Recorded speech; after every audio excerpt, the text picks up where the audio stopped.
Testing, testing. Good afternoon. Thank you for joining. We will begin shortly.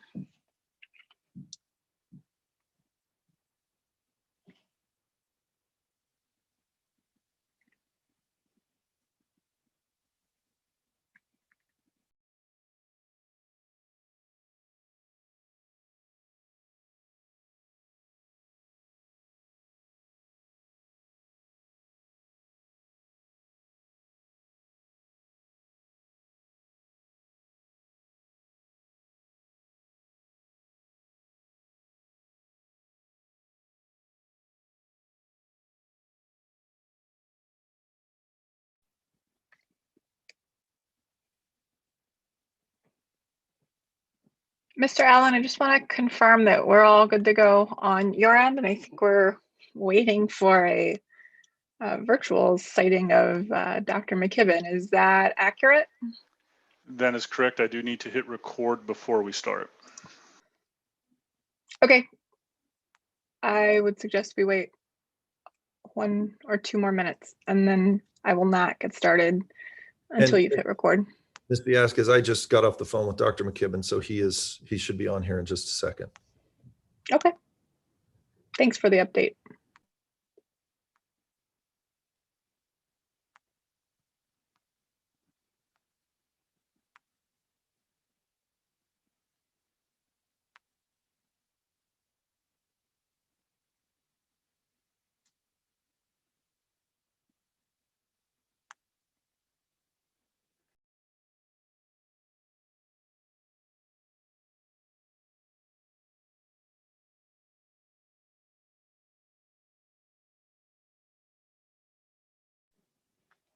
Okay, Mr. Allen, I think we're ready to start. I will get started once you hit the record button.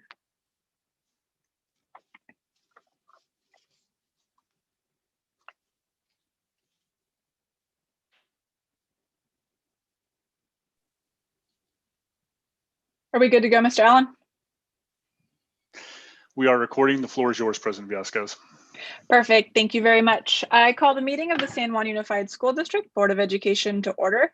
The meeting is being audio and video recorded, and the recording may capture sounds and images of those attending this meeting. The recording will be posted on the district website. Good afternoon and welcome. I'm Paula Viesquez, Board President, and joining me this afternoon is Dr. Michael McKibben, Board Vice President, Ms. Zima Creason, Board Clerk, and Ms. Pam Costa and Mr. Saul Hernandez, Board Members. Superintendent Kern and other staff members are also in attendance. This afternoon, we're getting started with a board workshop regarding an update on the facilities plan for Encina Preparatory High School and Encina Middle School. So Mr. Camarda, the floor is yours when you are ready. Thank you, President Viasquez, members of the board, Superintendent Kern and Ms. Cunningham. Give me 1 second to share my screen here.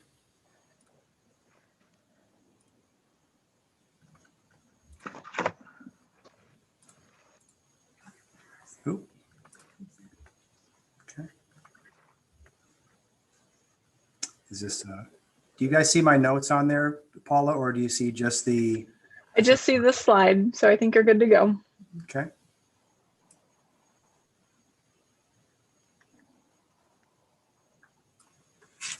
Okay, thank you again, President Viasquez and board members, Superintendent Kern, and the public. I wanted to take this opportunity to thank the board for allowing me the opportunity to provide information to assist in the discussion of separating Encina Middle School from Encina High School.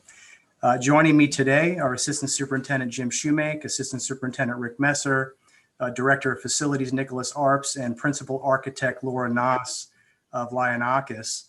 I'd like to take just a moment and introduce you to Ms. Noss. Ms. Noss is the Principal Architect at Lionakis. She is the leader of the education practice within her firm.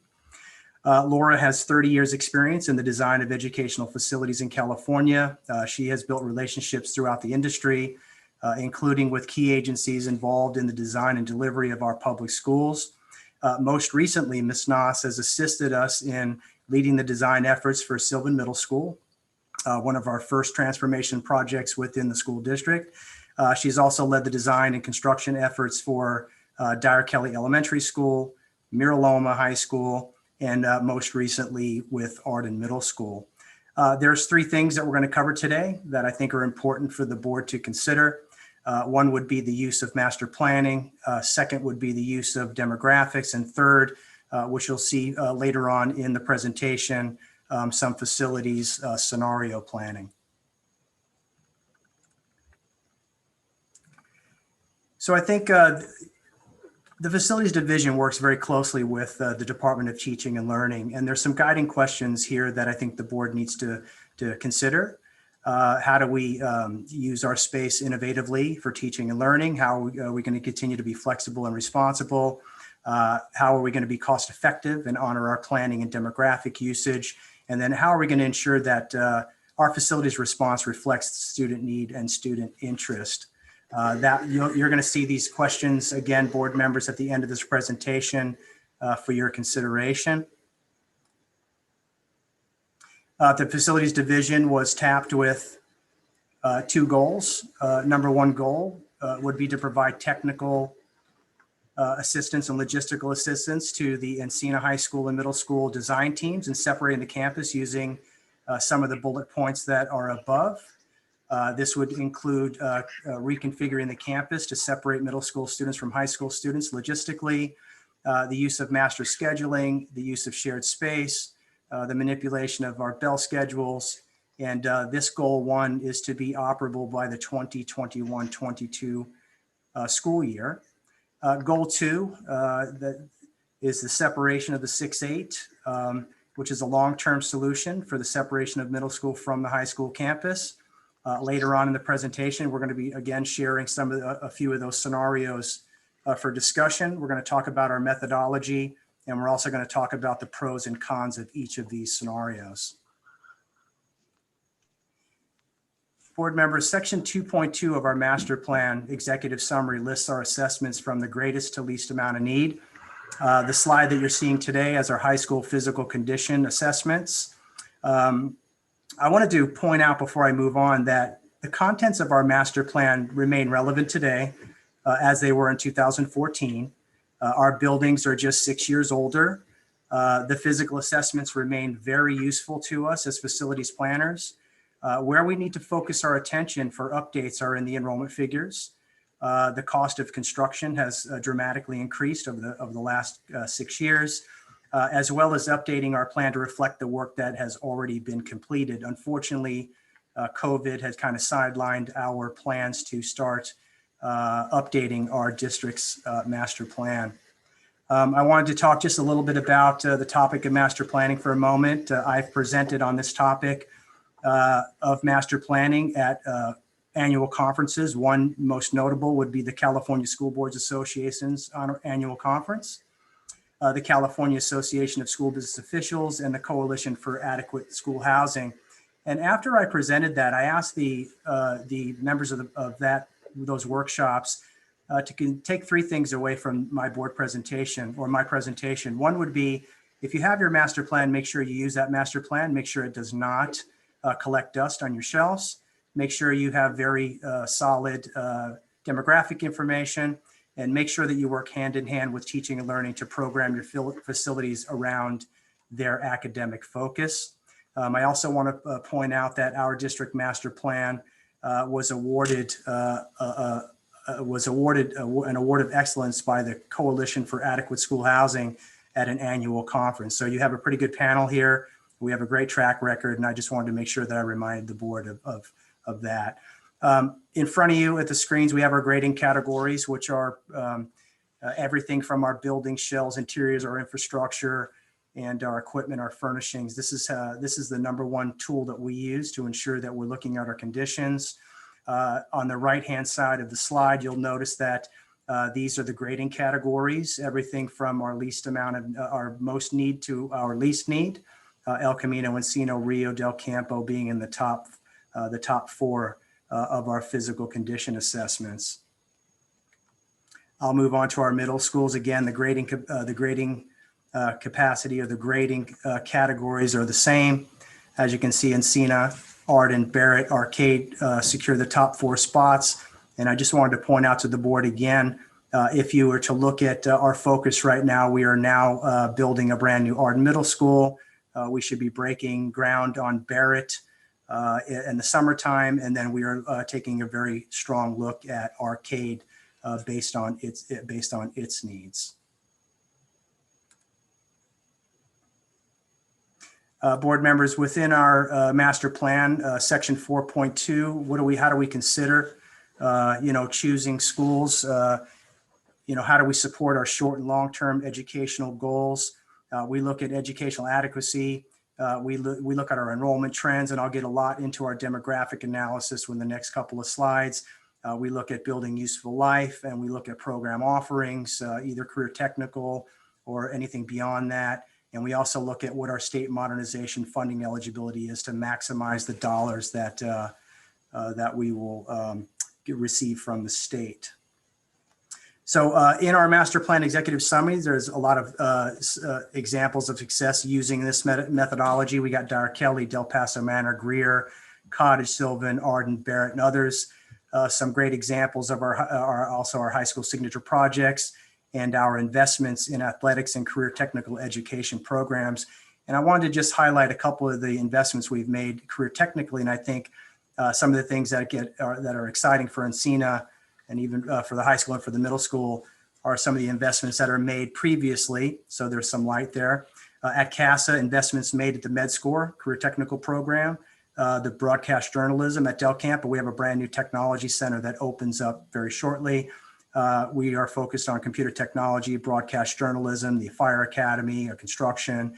And at Rio, we are now looking at the future of their robotics program and also their medical program. So we are investing in a lot of great areas for college readiness and also for career readiness. So how do we use demographics? I think one of our strengths as a district is the choice. Unfortunately, I think choice poses some unique challenges when it comes to planning schools. We have two forms of projections that we use. We use our resident boundary projections and our actual enrollments. Our resident boundary projections give us the information we need to assess growth or declines in any one of our district study areas or boundaries. Our actual enrollments are factored in with our families' rates of transfers in and out to any specific school of choice.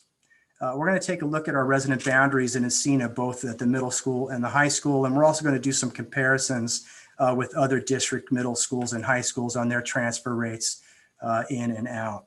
The next slide I'm sharing right now is I have about 5 years worth of data. I have 2 years worth of data to show the board today. It's all stable data.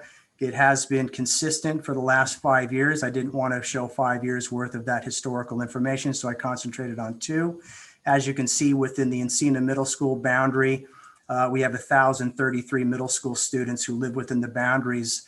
60% of those students choose to transfer to adjacent schools, with Arden being the biggest recipient, Arcade number 2, and then other local middle schools taking some double digits students from the Encina resident boundary. Same situation in 2021. This is Third Friday data. This is consistent again with the rate of transfer. Again, about 61% of the students choose to go to adjacent schools. Again, the largest recipient being Arden Middle School, Arcade, and about 408 students choose to stay at Encina. So let's look at some comparison data. So we look at our comparison data, and it shows us our rate of transfers from middle schools. I also included the K-8s in this data. Where you have high transfer out rates and you have transfer in rates to offset some of your transfer out rates, that you have some stable enrollment. Where you start seeing some of the concerns that we have would be, and if you were to look at the Encina Prep here, where you have a high number of transfer out rate, but you have a low number of transfer in rate. So the offset of those students is not occurring, unfortunately, at the middle school level.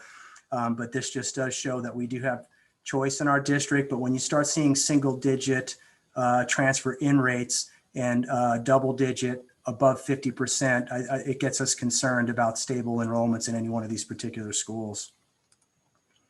We go to our high schools within our resident boundaries. We have about 1,588 students who live within the resident boundary. 65% of those students choose to go to other high schools within our district. We're looking at El Camino from the Encina boundary, resident boundary, of the biggest recipient of those students. Rio Americano and Mira Loma being the second recipients of the students in the resident boundary. About 566 students choose to attend Encina High School. Same thing with 2021 data, about 1660. We are seeing some resident growth, as you can see, both in the middle school and the high school. But unfortunately, our transfer rates are taking that growth and moving it to other parts of our district. 63% of them are transferring out. Again, El Camino, the largest recipient, Rio and Mira Loma behind those two. Let's look at our comparison data for high school transfer rates. Very stable within our other high schools. Unfortunately, our transfer in rate to Encina is in the single digits. And then we have a very high transfer out rate. And we noticed that in some of our other schools like San Juan High School with a high transfer out rate and a low transfer in rate. So that causes us some concern when we start trying to plan facilities and capacity and utilization. So let's talk about goal one. Goal one was that campus reconfiguration. This is a goal for 2021-22 school year. This requires teacher moves only, maybe a furniture response to respond to any kind of science, potentially some science needs or any other needs. So we'll be responding to that. It's an operational effort. As I mentioned earlier, we are trying to separate as much circulation as we possibly can in this configuration. And we're going to have to adjust our bell schedules, separate lunches and the uses of locker rooms and gymnasium. So this is going to be more of a scheduling logistics issue than anything else. But I wanted Ms. Noss to talk a little bit about our test fit comparison. On the next slide, I'm going to advance. Ms. Noss and I have used information to see if this actually fits. And I'm going to go ahead and have Laura go ahead and talk about our test fit comparison slide here. So Laura. Yeah, thank you, Frank. President Viasquez, members of the Board of Trustees, Superintendent Kern, thank you for having us here today and to talk about the alternatives for Encina High School. As we present the alternatives today, we have used best practices, actual enrollment figures and projections, as well as district loading standards in their development. For example, this site, by those standards, has a capacity for 1,800 students, with current enrollment for the high school and middle school combined of just over 1,100 students. This plan responds to the site's existing student-teacher ratio, which is far below that 27-to-1 figure that is a state standard for loading capacity, and therefore we believe has room for growth beyond that current enrollment. For the 2021-22 campus reconfiguration, we have not assumed any construction, as there's really no time for that, but have proposed for the site's consideration an alternative that would provide some level of separation for the two schools.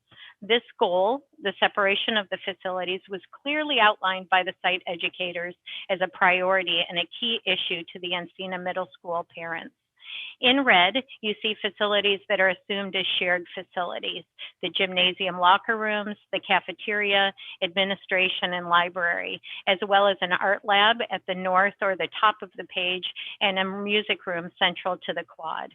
The pink color is the existing resource center, untouched in this scenario. And in yellow is high school only facilities, and blue, or that aqua color, the middle school. The one purple space at the top of the plan is currently occupied by custodial and support staff and would remain so in this scenario. You can see two clear circulation spines, one for the high school and one for the middle school, outlined by the dotted lines running north-south on the plan. This was an important, as the existing restrooms on campus occur on these spines, and this plan proposes that the use of those facilities are separated for middle school and high school use. This scenario requires relocation of teachers over the 2021 summer, as well as a clear look at the site bell schedule to further improve that separation. As you can see, without any construction, division of the shared facilities is not possible over the summer. However, a scenario we will present later in the presentation comes much closer to achieving this goal as a long-term strategy. Thank you, Laura. Yeah. So I wanted to just add in before we move on to the scenarios, the increasing of school capacity and what are the typical considerations for that. Typically, you're looking at your resident boundaries, you're looking at your actual enrollment trends. We did have to increase some of our schools' capacity due to class size reduction. We've done that. We've completed those increases, either with larger schools or some portable responses. If any school district is closing school sites, increasing capacity for adjacent schools is a necessity. Any specialized education programs to increase capacity, either be career technical, we have done that with career technical facilities, MTSS, dual teaching models at Dyer Kelly. We also really need to consider, if we are going to increase capacity in any form or fashion, what's our long-term financial ability to maintain that increased square footage? That's a direct reflection on routine restricted maintenance funding and also bond funding. If you're adding capacity and you're adding to your inventory, that's going to have to be maintained and in the future. We also have to consider what's our long-term financial ability to absorb some of those ongoing operational costs, either for utilities or operational overhead, and that's typically a general fund type of an expenditure. So if we're looking at our 2020 actual middle school enrollments, we look at on the west end in red, Arcade, Arden, Churchill, there is some excess capacity, although not a lot. There's a lot of pressures coming from the Star King boundary, from the Churchill boundary, and also from the resident projections of the Encina boundary. Where we have some relief would be at Arden Middle School with excess capacity. But within our entire district, you can see that the total enrollment versus our current capacity leaves us about 1,371 open spaces for middle school students. If you look at our farthest west end, 2,842 to 3,306, about 434 additional seats as we sit right now. And again, Laura mentioned that Encina's capacity sits at about 1,836 students. So let's take a look at our actual enrollment figures for our high schools on the west end. The total capacity throughout the district, again, 12,114 slots. We have capacity of about 15,850 students, leaving us an excess capacity of about 4,387 students. If you look at the total far west end of our district, 5,679 are actually enrolled, and we have the capacity for about 6,804, leaving us with a little excess capacity of about 1,175 students. So we're going to get into our scenario planning. So our first scenario would be a new middle school on the campus. We have 3 different scenarios for this. I'm going to have Laura go through this. I'll set the stage for it right now. This is this is potentially a 2-story option, preserving some site athletic space, which is important, utilizing the existing gym, developing the site. Unfortunately, some of these scenarios abandon very large percentages of the existing existing high school due to its capacity. So I'm going to go to the next slide and have Laura start describing all of these scenarios to the board. Thank you. Yep. We looked at an alternative to add a new middle school on the Encina campus. The building is completely separated. The site would still require some sharing of athletic facilities.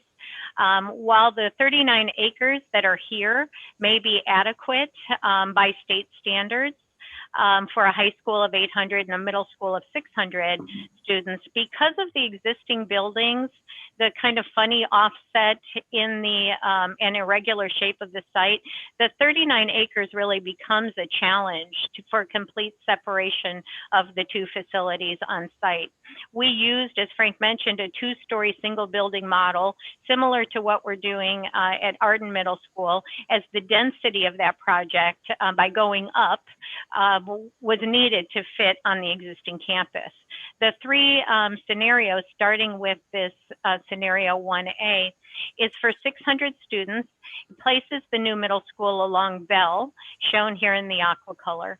In this scenario, we propose that it may still be possible to claim the small gym or locker room for the middle school of the existing campus. Renovation of that space is included in this scenario of about $70 million, and as is the relocation of the existing resource center to a site that would yet be identified. Of particular note, I think, the building shown in red would not be needed to accommodate the 800 student high school population. So this space would either be mothballed, if you will, available for other district programs, or notably to provide additional space for Encina High School for support of special programming. However, I do think it's important to point out that that surplus space does require maintenance, custodial, and other operational costs that are associated with putting a minimal amount of students on a larger campus than they could perhaps support. The second scenario, 1B, also for 600 students, places a new middle school along Hurley, shown here again in the aqua color. This scenario is constrained by the existing new track and field, and again, the red buildings would be surplus in this scenario. And finally, our third scenario shows a middle school off of Woodcop Way. This scenario may be difficult given the small scale of Woodcop and the likely new traffic on that side of campus. While each of these scenarios have a multitude of options still to be explored, whether we use the existing gymnasium and locker rooms, the displacement of baseball or softball fields, and or the resource center, as well as kind of the overall expectation for capacity. But generally, the expectation for this scenario is about $65 to $70 million project cost, exclusive of any renovation of the high school campus. At the end of the presentation, we will present a rough order of magnitude cost comparisons for all of the alternatives, inclusive of the secondary effects of each for the board's consideration. However, even with this high-level budgeting, there are many and varied options and alternatives that can be considered. It's important to note that a new school of 600 further increases the delta between middle school need and middle school capacity, with more capacity than projected enrollment. So with the scenario response, we wanted to give you, from our perspective, the pros and cons, or the plus deltas. So we think that this may meet the site expectations for a new middle school and the separation of high school and middle school, depending on the options that we choose. There are no secondary effects, no other sites are impacted, and there is potential with the inclusion of Greer to really look at a K-12 educational campus from the moment students arrive through 12th grade, and a program that could bring them all together.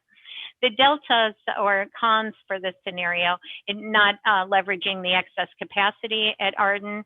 As we mentioned, 25 to 30% of the Encina campus would be underutilized or unused, and while still being maintained. Students will still share portions of the site, so whether that meets the target of a separation would have to be assessed. The site is very densely developed. We may need to relocate the resource center in some scenarios, and that site costs, neighborhood impacts, and ultimately athletics concerns around Title IX would really have to be dealt with in this scenario. Okay, so our second scenario, we're talking about the discontinuation of the 6-8 model in Encina and relocating the adult program. We don't have a site for that right now. This is a Creekside location. We would be looking at middle school students to a new campus, about 600 student capacity. It's a very small site, housed a very small elementary school many years ago. So we'll talk very briefly about the Creekside scenario. Yes, we can move quickly through this one. The scenario replaces existing Creekside with a new single-story middle school for those 600 students, of course, requiring the relocation of the adult programs, a location for which is undetermined. It's important to note that a new school of 600 further increases the delta between the middle school need and capacity, with more capacity than projected students throughout the district and the west side, and like the previous scenario, leaves approximately 25,000 square feet of Encina High School under capacity.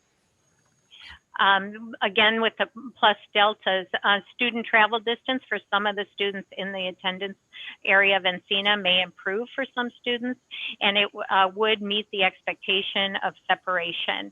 However, similar to the other scenarios, it doesn't leverage that additional capacity at Arden. Encina has underutilized spaces. It is a very quiet neighborhood, probably not used to the middle school traffic and impacts. We would be adding an entire campus, the operational expenses of that. And then, of course, we mentioned the relocation of the adult school and some costs incurred for that. Okay, so facility response scenario number 3, this would be the discontinuation of the 6-8 mile in Encina, currently 450 to 500 students, distributing those students within our sites that have the available capacity, Arcade, Arden, Star King, Sierra Oaks, and Edison, and then potentially the renovation portion of the high school as required for the particular high school use. So scenario 3, Laura? Yeah, another scenario is it assumes utilization of the excess capacity at Arden for a portion of the Encina middle school students by their choice. And with that, an expansion of the capacity at Arden Middle School to accommodate the balance of the Encina Middle School need. As Frank mentioned, some of the other capacity could be utilized, but those are pretty small numbers. These would be where the 2 big numbers would be. The district has already anticipated a significant investment in Arcade.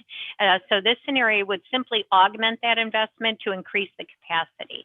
Similar to work that was done at Dyer Kelly, Arden Middle School, the district would build a new school, in this case, a single-story response on the field space while the existing school remains operational. We would expand that capacity at Arden or at Arcade to 800 students to address the need for those additional students. And so, again, removing the middle school students from Encina results in surplus space on that campus. Its use to be determined. Renovating the Encina campus is one of the variables in the cost scenarios we'll be sharing later. Okay. And then in the plus delta, we wanted to talk a little bit about it is leveraging an already planned investment with some incremental increase. We anticipate a lowered operational cost with one less campus, separates the high school and middle school programs, and allows for a continued focus on facilities for social and emotional support spaces. And this is those red buildings that are available on Encina for expanded program space. And then the deltas, there would be an incremental cost for the expansion of Arcade. There it may expand travel distance for some students, and again, the underutilized space at Encina. Okay, so scenario 4, again, this would be the co-location of the middle school and the high school. This is a reconfiguration using physical construction. This would be the right sizing of the undersized classrooms, a lot of small classrooms there. And this would attempt to minimize the shared facilities and the student interaction between the middle school and the high school students in this scenario. So Laura, you can go ahead and explain. Sure. So this final scenario builds on the thinking from the reconfiguration scenario for 2021-22, but expands and improves it. Again, red is the shared cafeteria. The lighter red to the left of that, the existing resource center, which could remain in this scenario. Yellow would be dedicated high school. Green would be dedicated middle school. And then the dotted red line that you see represents a physical barrier, an aesthetically pleasing wall wall, gates to further the separation. In this scenario, the middle school has a defined space in the quad as well. There is still a shared use of the cafeteria. Separation would have to be achieved through schedule modification with separate lunch periods for high school and middle school. And additionally, the small gym, where you see in green, would be claimed for middle school use only. And both locker rooms, which are significant and large, would receive renovation to separate high school and middle school use of the locker room space. In addition, a new high school administration building that you see on the far west or left side of the campus and for student services and administration would be added to allow the middle school to reclaim the site's existing administration building for the middle school use. And then some other notable changes that would require renovation of existing facilities. One, this option assumes, and we take advantage of the excess capacity here, it assumes renovation of existing spaces, right sizing undersized classrooms. This was a key priority of the site staff. They do have significant numbers of classrooms on this site, under 750 square feet. The development of the middle school science and elective facilities in the northernmost building would be a significant renovation to address the lack of middle school science spaces in the separation. And finally, a separation of drop-off areas along Bell and the separation of staff and visitor parking would be achieved with very minimal effort as well. Yeah, there's also, I'd like to point out, there's also some opportunity if this is problematic, that potentially there is some space to make a clearer separation here down this middle school spine and remove the middle school from this portion and bringing something into this lower area if we wanted to, if we did not need to use this space for middle school use.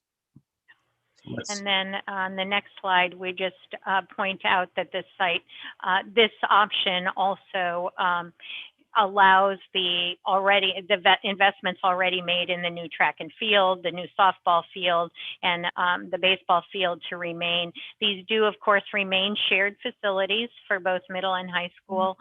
This alternative would require a really rigorous condition assessment of the existing facilities and a robust planning process with the stakeholders to understand the detailed goals of the separation and to create the separate identities for each school, but it does maximize the use of existing facilities here. Okay. And then from the Plus Delta, again, leverages these facilities. There's some operational efficiencies of shared food service, accommodates growth. There is room for growth of both campuses. There's no secondary effects. The potential for that K-12 facility with Greer in the discussion. And then the deltas are, it may not meet the site or the community's perception of separate, and it does, because it does require shared use of certain facilities. And because we're maximizing the use of the facilities, some of those surplus spaces would not be, would be absorbed by actual loaded classroom space. So these were those conceptual budget models that Laura and I talked about a little bit earlier today. The secondary effects of scenario 1 and 2, 3 and 4. We wanted the board. This is a rough area of magnitude. These are pretty big numbers. We have a $2.5 billion need from our 2014 master plan. I think if you applied escalation to that, we're probably well over $3 billion. So we really need to think as globally as possible. And what scenario makes sense both with teaching and learning, but also utilizing our existing capacities and our enrollment figures or demographic figures to come up with the right scenario. So with that, board members and Superintendent Kern, I won't go to the next steps yet, but we can open it up for questions that the board may have.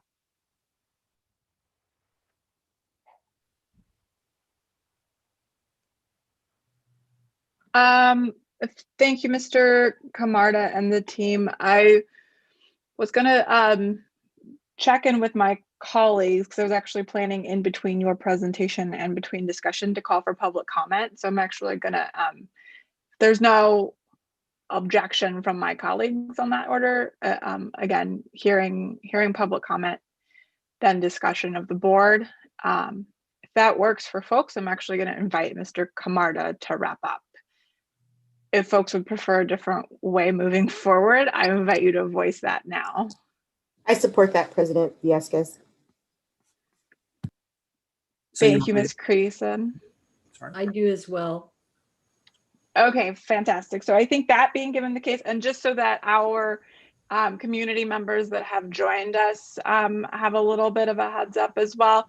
I think it's hearing no objection from my colleagues. We do want to hear from the community voice, but careful balance between public comment and having room for discussion as well. So we'll have a period for public comment, then board discussion. And then depending on how that goes, any additional part of public comment, or we may have to move part of the public comment to the general portion of the meeting, but know that there's not an intent to not hear any voices at today's workshop or meeting. And so with that, Mr. Camarda, I'm actually going to invite you to wrap up with any final remarks prior to our conversation. Okay, thank you, President Villescaz. I think our next steps, and this is continued work in progress. We really need to work very closely with the Division of Teaching and Learning to establish what those key education priorities are. We want to make sure that we're innovative. We want to make sure that the instructional piece is driving the design of any one of these facilities, similar to the other facilities we've done, Sylvan Middle School being most notable with the new STEAM curriculum focus and the design that followed that function there. We want to make sure that we're continuously engaging the school community, providing feedback loops on the educational model and some of those facilities considerations. We really should bring this, and I'm going to bring this to the Bond Oversight Committee. We're talking about a pretty big investment. And I also think that the Facilities Committee is poised and professional to look at the information and advise the board as much as they possibly can based on the information that we provide to them. Similar to this presentation that we provided today, Laura and I will be presenting this information on February 2nd to the Facilities Committee. And tonight we're looking for input and feedback from the Board of Education.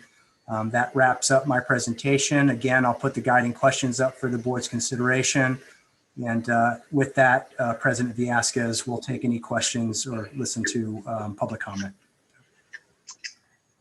Thanks. Thank you, Mr. Camarda, and to Ms. Knaus as well. I do anticipate that when the time is appropriate, my colleagues and I will have questions of you both, so hang tight.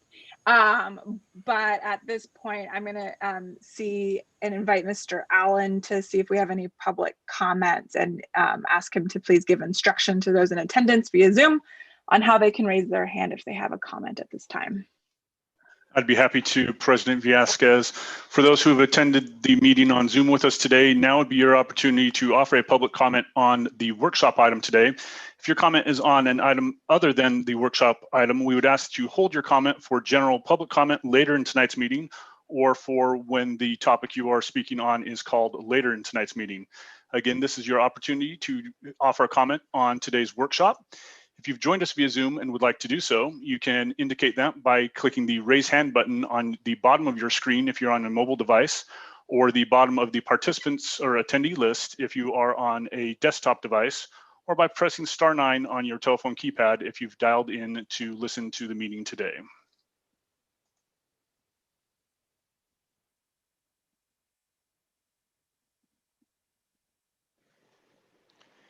And President Villescaz, we do have several individuals indicating they would like to offer comment at this time. Great. So I think, Mr. Allen, if you could please facilitate that public comment. I see 4. I anticipate there might be a few additional ones in the interest of trying to balance our time and get all of the voices we can. I'm going to ask that it sounds like we'll be able to accommodate everybody, but we'll revisit this once we've hit 15 individuals or 30 minutes. If we do end up approaching that limit, we will revisit this, but I think at the moment we can definitely go through and accommodate everybody who wishes to provide public comment here now, and then we'll turn it over to my colleagues for discussion. Very good, President Villescaz. Our first comment will come from Scott Rafferty. Mr. Rafferty, when you are ready, please start.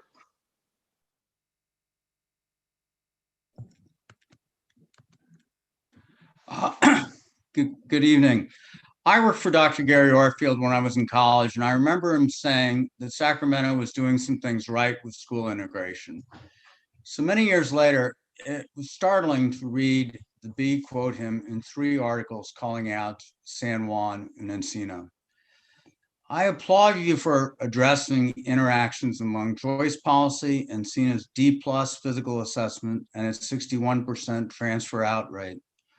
Large physical investments can help redress inequities from 30 years ago, long before you came to the board.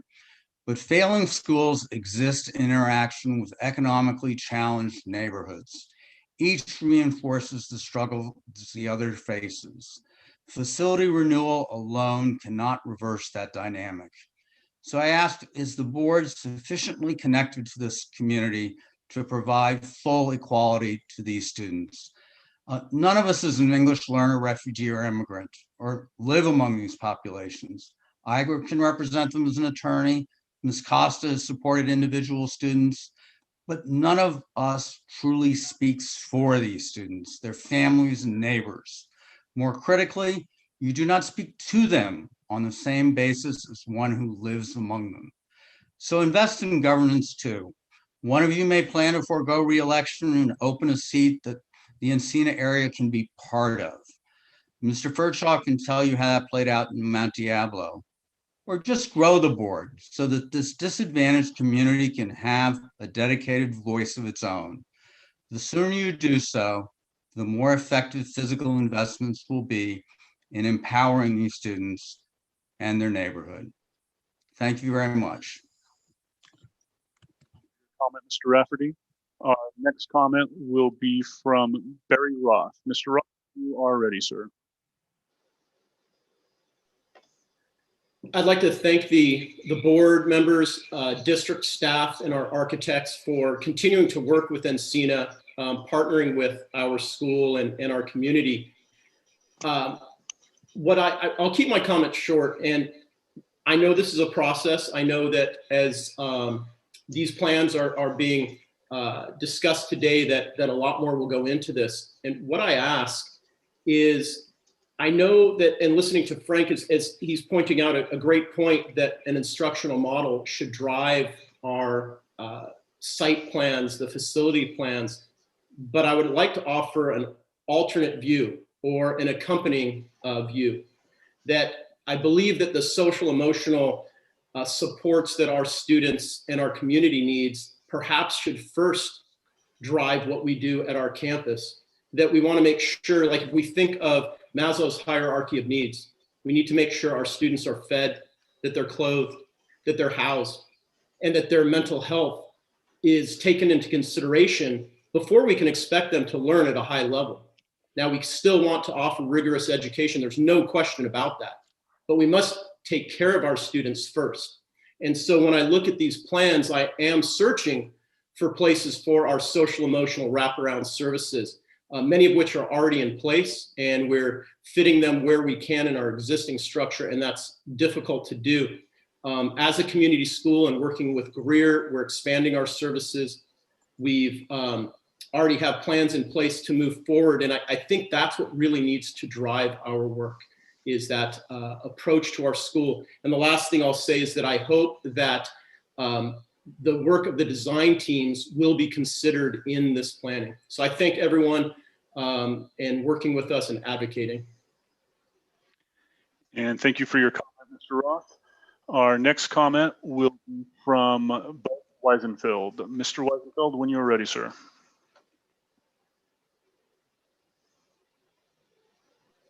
Thank you. I really appreciate that there is a public comment opportunity here. I have sent a letter to board members and some district staff members. I hope it will be read. It is beyond the Google form, but as many of you know, I am a member of the Rotary Club of Point West. We have a long 26-year history with Encina and West End schools. We've seen this history play out.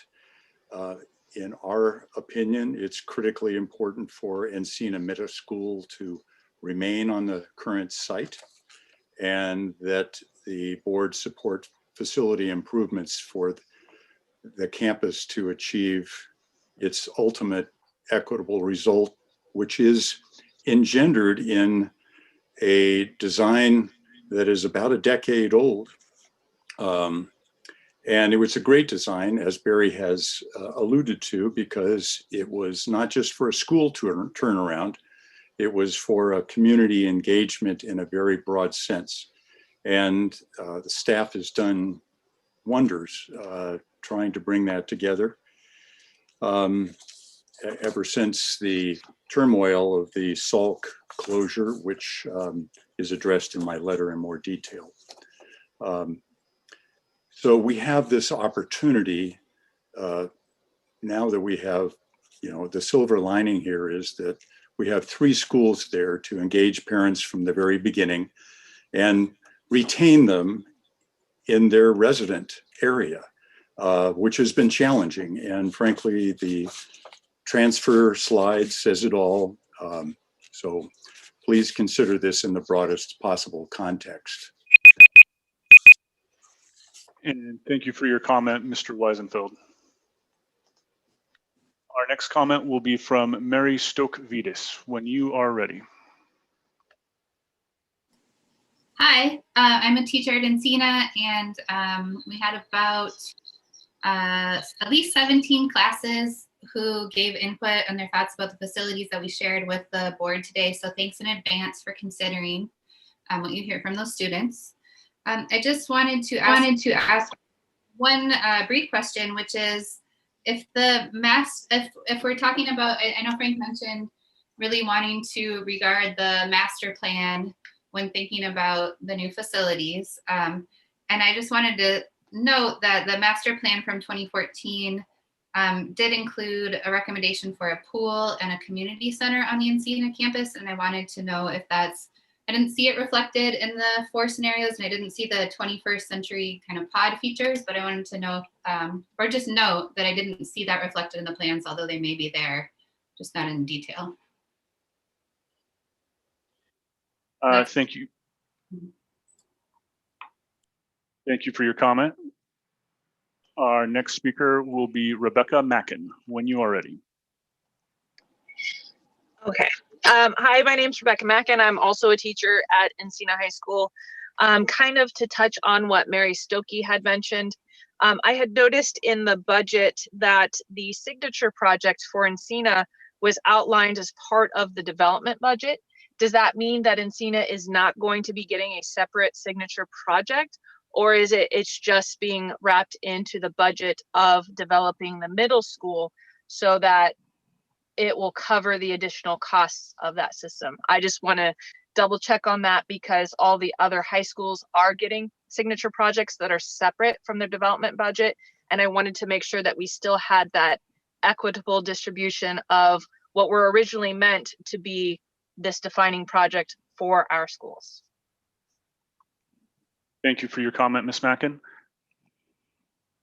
And our next comment will come from Brittany Yavram. And I apologize on the last name if I got that wrong. When you are ready. Good evening, everybody. Thank you again for allowing public comment between the presentation and your considerations. Also acknowledging that this is a process and that the design teams for both middle school and high school have been able to provide some input. I'd just also like to note that the input that we have been providing doesn't seem to be reflected in the existing options that we see here. So for example, the separation that is repurposing our current facilities is noting that we have room to grow. However, when we go to make our adjustments and prepare for next year, given those same constraints, we are finding that the teachers are going to have to be sharing rooms extensively, and that we do not have space for our current instructional programs, including advocacy and our SEL services that are vital to our campus and our students. So when considering that option and saying that there's room for growth, it's hard to really see that as a truth. Another thing to note is that our 60%, I guess it would be the people who choose to leave our school and go to other schools, open enroll out. Most of that, from our understanding, is because these schools are not sufficiently separated. And speaking as a parent who did choose to open enroll my student to a different middle school for that reason, I think that it would be unwise for us to consider simply using a gate or a decorative wall to separate these two spaces and not sufficiently providing them with an equitable space that this community deserves. Thank you.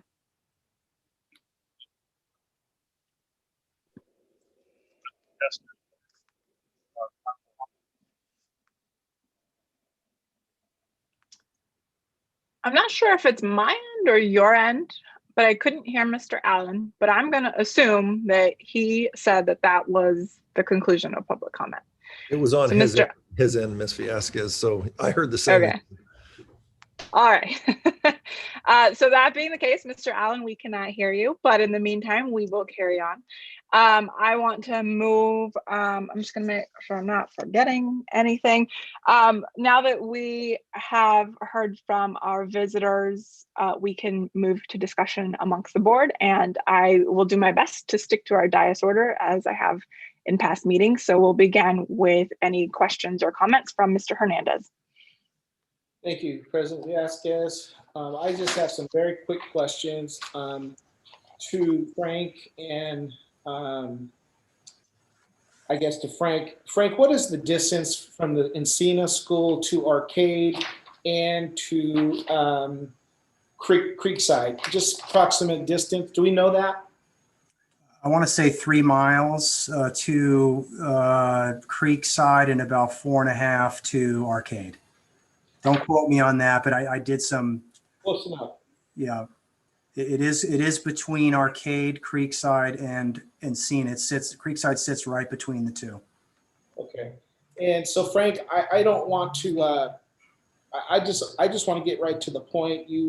I think you are a master at the way you handle our facilities, and I have been along your side presenting our master plan to people. And so, that all being said, Frank, what's your opinion? What's your best opinion of the scenarios? My best opinion, if I could be completely honest, is the separation of Encina using its existing capacity is really appealing to, as honoring the master plan, using existing capacity. I have concern over increasing capacity within our district where you could see we have the capacity within our district. So I have concerns about long-term upkeep of that type of inventory. Arcade is another one that is something that should be considered. Creekside as well. Those three are all good options. I think the best option, in my opinion, Mr. Hernandez, is really the separation and that K-12 educational facility that sits right there on the corner of Bell there, with Greer being its TK through 12 facility. That's, to me, I believe that is a great option for us. Is that 1C then? Is that right? No, that would be the last scenario that Ms. Noss put together, which was the separation using the existing campus. Yeah. Correct.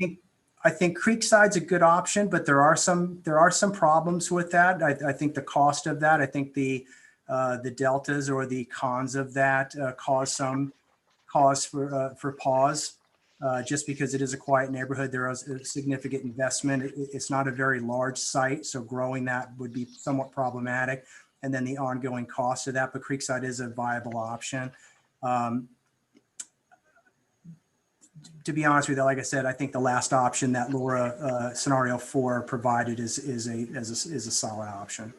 Thank you. And I'm going to stop there, Ms. Vasquez, and anxiously wait what our committee from the bond oversight as well as our facilities have to weigh in on this as well. So thank you very much.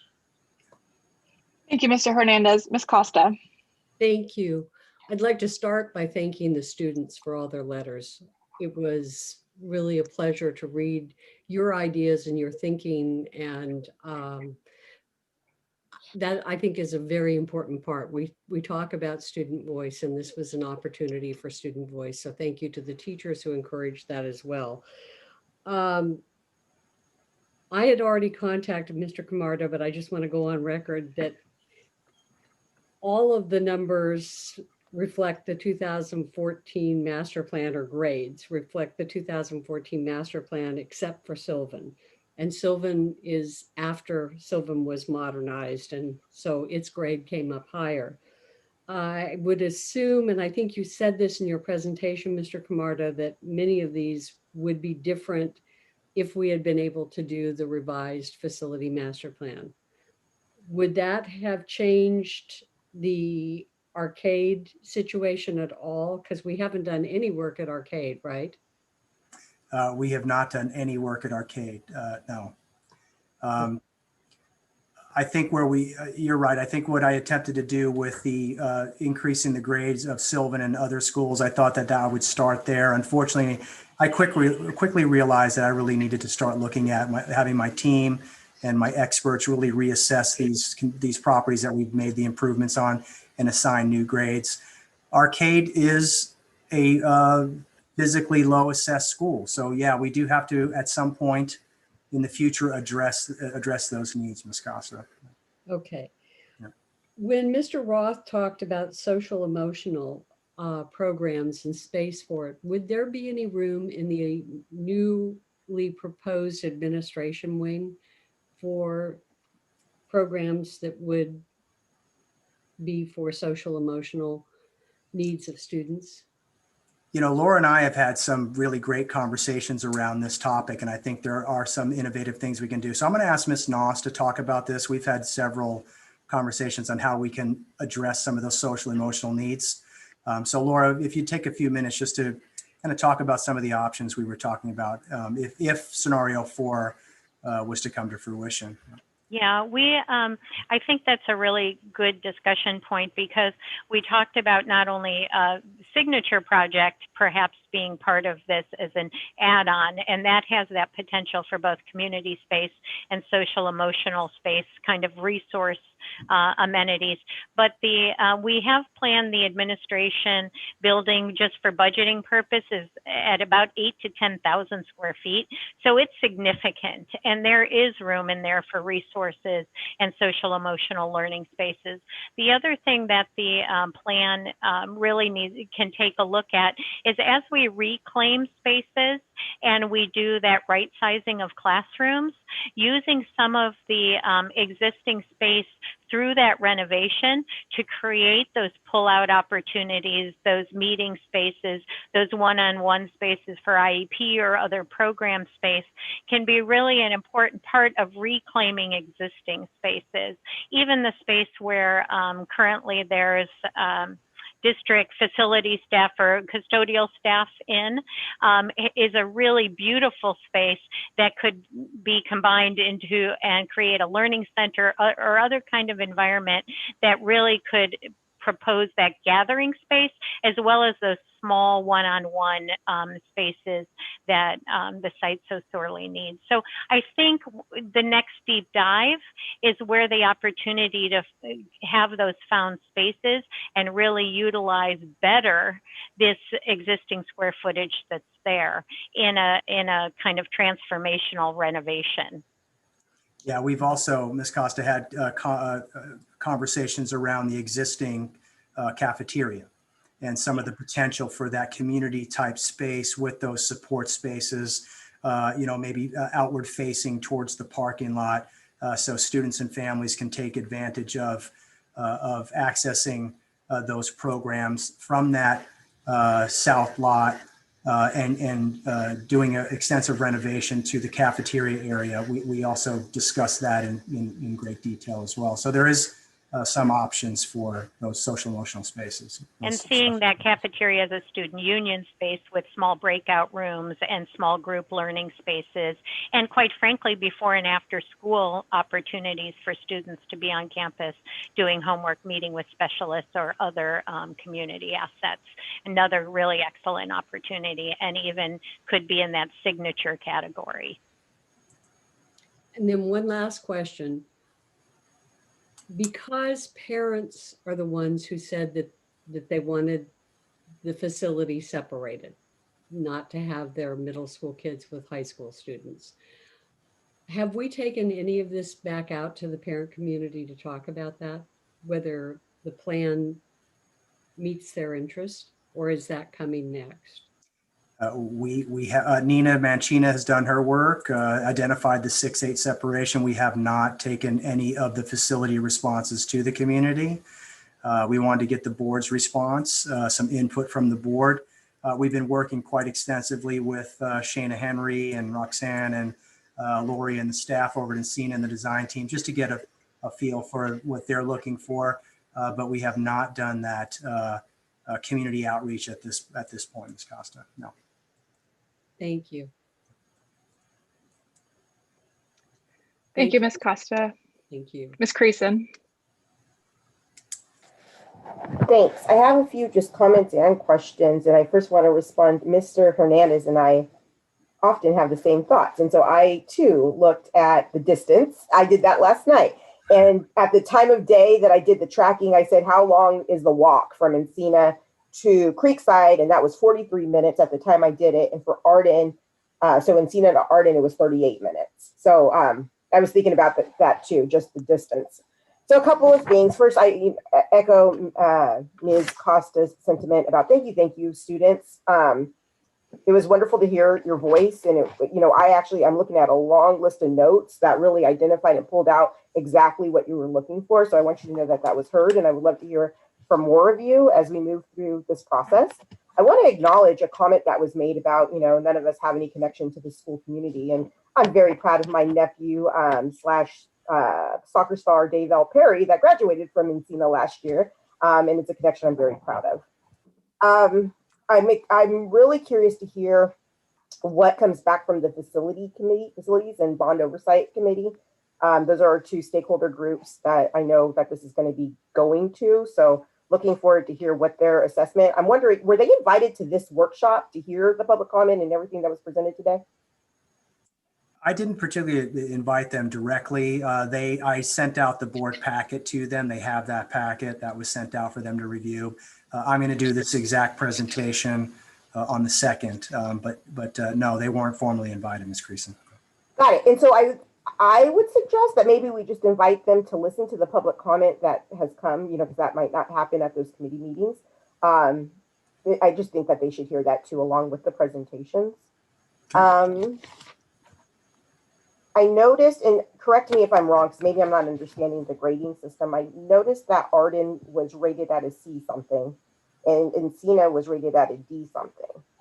Yeah. Can you help me understand why Arden is getting, if we're following the plan, and the plan is to address the most need, why was Arden prioritized over the Encina if they had a lower grade?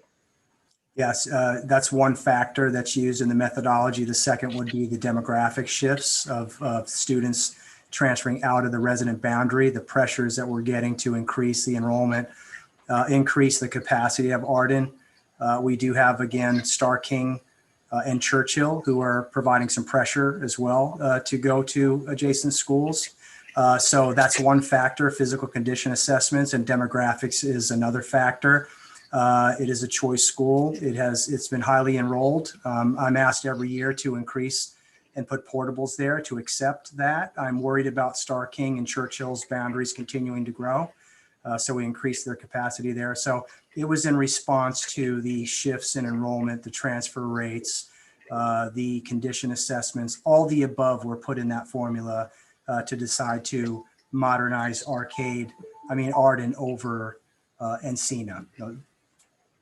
Thank you. Thank you for spelling that out. I knew that there must be more to it that at first glance didn't understand. And I assume others, get confused looking at it because you see what's there and then it's not clear all the other variables that lead to a decision.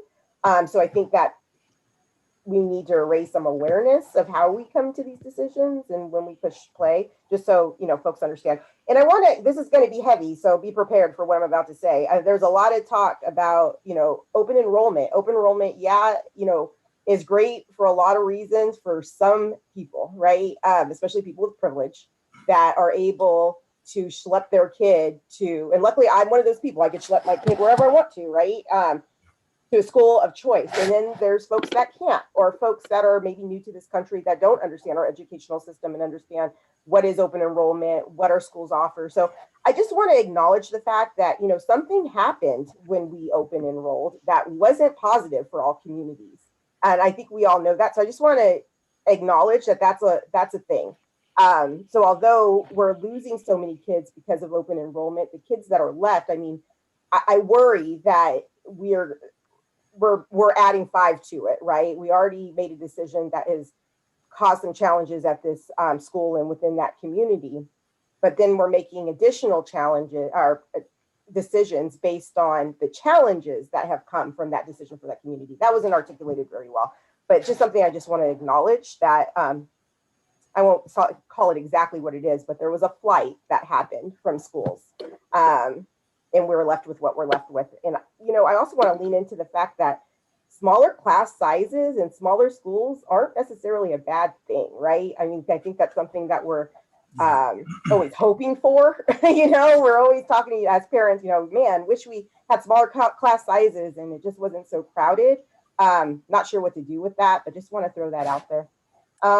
Ms. Creason, if I can just respond real quick. I think that the beauty of, I think if we're going to look at servicing the students that live on, that attend Encina right now as our main goal, the 420 to the 650 of the high school students, I think if we're going to take the mindset that we want to serve those students in that capacity, then I think scenario 4 really makes a lot of sense. Again, that K-12 educational facility on the corner there, and hopefully I'm not speaking out of line, Superintendent Kern, but I think that if we're looking at our transfer patterns as a symptom of open enrollment, I think that if we're just put in the mindset that we need to take care of the kids that cannot transfer to adjacent schools, that if that's our focus, then scenario 4 becomes really appealing. Yeah. Thank you. I'm sorry. Superintendent Kern, I think if you could. Oh. Mm-hmm.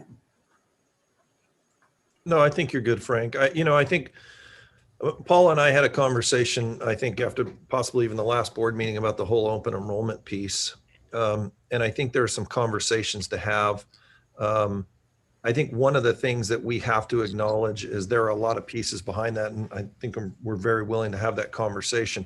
Choice right now in school is not going away. And as we have 10 charters in our district, and it seems like more applying, there are going to continue to have significant school choice. So the one thing I would say is we need to be aware of that is a factor that comes into play. And what can we do at our school sites to really make them as attractive and appealing to our student groups? I had an opportunity a little more than 3 years ago to go out there and talk with the staff and say, what could we do around career technical education? What are programs that your kids would really like? And unfortunately, we haven't seen progress in that area. And I think even at many other schools that Frank mentioned early on, the CTE programs that were really developed by the staff based on the needs of the students. And I even know Ed Burgess and I have had conversations about like a teacher training program out there. What could we do that would really be exciting, that could even draw some more students in? But yeah, you address a very important item. I've actually been trying to research where are the districts that have made significant shifts away from what were their open enrollment policies, and it's hard to find those. So it's hard, right? Once the toothpaste, how does it say, the toothpaste is out of the tube to put it back? How do you deal with that? And Mr. Kamada, I just want to acknowledge, I'm sorry, I do keep talking when I get going, so always feel free to interrupt me to have something to say or respond to, and I will zip it. So I really appreciate that. And I appreciate, just being able to acknowledge that. And I know that we're on the same page with that. A couple of more things. I know my colleagues have stuff to say too. Regarding the idea of sending the kids to different schools, the transportation issue, is front of mind for me. It is a long walk. I'm thinking about, it's going to be stormy all week next week. We have kids, Yeah. that scares me quite a bit. And I mean, we're lucky that maybe right now, in the recent past, we had the agreement with RT, but we have no guarantees that'll be forever, right? So I just want to throw that out as a concern. Ms. Creason, can I address that? So one of the things that I think we see, and we could share this with the board, there are some really, really long walk zones to Encina. So in some of these scenarios would actually shorten them up. But one of the conversations that we could have, because when you look at the increase enrollment at Arcade, a lot of the kids from Dyer Kelly, just because of convenience, it's a lot closer to go to Arcade than it is to go all the way down Bell to Encina. So we want to start some conversations about specialized busing in some of these areas. And if people want to take advantage of it, could we provide busing from like a direct transportation route from Dyer Kelly to Encina? So there are some solutions out there. I know we haven't necessarily talked about expanding transportation district wide, but even as we start to look at issues of equity and we start to look at getting concentration dollars, which we're not going to get this year for a variety of reasons, but we'll be back there soon. What could we do to support even programs like that? Because I think about, if you look at Bell and where Dyer Kelly is, that's a really long walk from there to Encina. And we've seen that those kids are choosing to go to Arcade. And I think it's proximity. Okay. Thank you for that. I'm glad we're talking about it. And that actually leads to another question. I'm going to skip this one. Or thought is, if we go the route of sending the kids out to other schools, then they're in the open enrollment model. So do they enroll and just hope that they hit their lottery, right? That kind of scares me too, that they could be disenfranchised even further. So just a thought there. Space for Signature project is something I think about, if we keep everything on in the same space, making sure that signature project space, whatever that may be, that there is room to do that. I do hope, and it sounds like I saw on one of the last few slides that there is a plan to go back out to community for comment, and I'm looking forward to that happening, just to hear, so the community can see these options, and maybe even propose other models or other ideas, like, some of the young folks that messaged us said, just a place to eat, more bleachers, a quad area or some, I'm going to quote them wrong, but areas to eat, there's a couple of things that they said that it would be nice to see within the models, and maybe they're there and just wasn't pointed out. I'm almost done, I promise, President Viescas.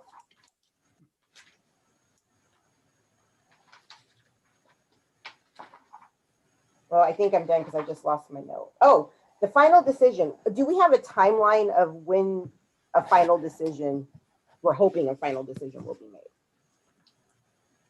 I particularly don't have an immediate timeline. I think our first goal is important. I think if we're going to do the transition space with just relocation of middle school students and teachers, I think we need to focus on that right away. I think we're running out of time. We need to really consider getting that up and running, be ready for the 21-22 school year. Beyond that, I don't have a timeline. I think there's some extensive work that still needs to be done. So I would probably work with the cabinet, work with teaching and learning to try to figure out what's an acceptable timeline to make a final decision. Yeah. Got it.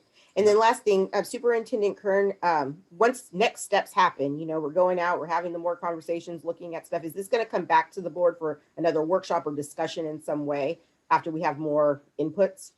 Yeah, I think it will need to, and even around the design work that the team is doing there, I think it's important. That work is going on right now. Because that could even help us around a decision in terms of the design work. Okay, I think that's great. And as this goes to the Bond Oversight and Facilities Committee, I would just suggest that they be privy to the public engagement process, that they get to see and hear, the public comments and surveys or whatever is the plan to get that feedback, that they get it too before they deliberate. I'm sorry, I know that was a lot of time. And I'll stop now. Thank you, President Villasquez. Big decision. Thanks, Ms. Creason. And I just want to note we've got 11 minutes left, so I'm going to ask for your apologies, colleagues. Now we're not going to get a break going into closed session. I anticipate using all remaining 11 minutes. And with that, we'll go back to Dr. McKibben. Okay, am I on now? You are. Go ahead. Okay. We can hear you. I'll try to be as quickly as possible because I do recognize there's one person left besides me. For me, the most important thing is that there are three things we ought to be making our decisions on. First of all is academics, and I've heard very little about academics. I think there praise to Encina in terms of adding AP courses and that sort of thing. I think that has helped. The social emotional is the area that I think that Encina has done very well in my various trips, student-led conferences and so forth. And hopefully this model will include those. And finally, the third thing is attractive spaces. And I hope that the model we choose will take into consideration those three things. Mr. Camarda, I was looking at, when we were talking about capacity, you had used only the middle schools as places where capacity, yet on a later slide that you had talked about the K-8s. Is there any capacity in those K-8s like Star King and the others that's the K-8s that surround, or are those places all full? They're all full, Dr. McKibben. Sierra Oaks, I would say Star King. We just opened up some space at Star King for the 21-22 school year. I think that's going to be filled up. Our K-8s are full. Okay. There's a lot of pressure on the K-8s right now, especially on there's very little over there. So on that west side of town, they're full. No capacity there. But even the ones that are on, so even the ones that are close, there's just no chance. There's some capacity, but I just don't think it would absorb the volume of students that. All right, let me move on. In scenario 4, I saw the science buildings at what was, I think, the north side of that sort of thing. One of the things that I was impressed with in the Sylvan move was the makers labs, the new kinds of buildings, and so forth. Yeah. In the scenario 4, are there places where things that use the student's imagination on the academic side could be brought in? And for example, those science buildings at the north end. Is there an opportunity to do the kind of exciting and imaginative kinds of development that was done at Sylvan in scenario 4?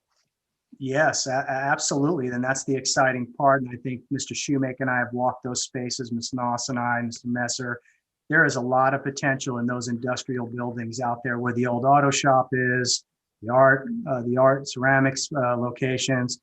Ms. Noss, you can talk a little bit about that, but yeah, there's a lot of opportunity for us to develop innovative programs and also address science in those larger industrial arts buildings. So Laura, if you would take a minute just to describe that. As architects, it's hard for us to stop ourselves from thinking beyond these master plans. We're already getting our heads around what could be. We had tentatively envisioned that as new science labs and a maker space and elective lab. And if you look in detail at the map, you'll see at the north end of that, the opportunity like Sylvan to have connecting inside and outside spaces allows the students to flex inside and outside, both in the sciences and the maker. Also, a lot of synergies happening between maker, art, science in terms of using 3D printers and CNC machines and things like that you often find in the maker space. So co-locating those around an outdoor learning space is a real opportunity of those beautiful high volume spaces at the north end of the site. Okay, thank you. And I want to go on in terms of the attractive spaces for students to talk, that sort of thing. I believe those are built into all of the models, but particularly are they in option 4? I think there's a lot of, Dr. McKibben, I think you know that we do some pretty extensive programming when it comes to dealing with site staff and stakeholders to where those spaces are vetted through that process. That's a pretty extensive process we go through. And yes, there is a lot of potential, I believe, at Encina to have the types of spaces that you're alluding to. Okay, and lastly, am I correct that that open enrollment is in the education code? And is it your judgment that if we don't have open enrollment and have attractive places for people to go, that in fact they won't go to our other schools, they'll go to charters and other kinds of places?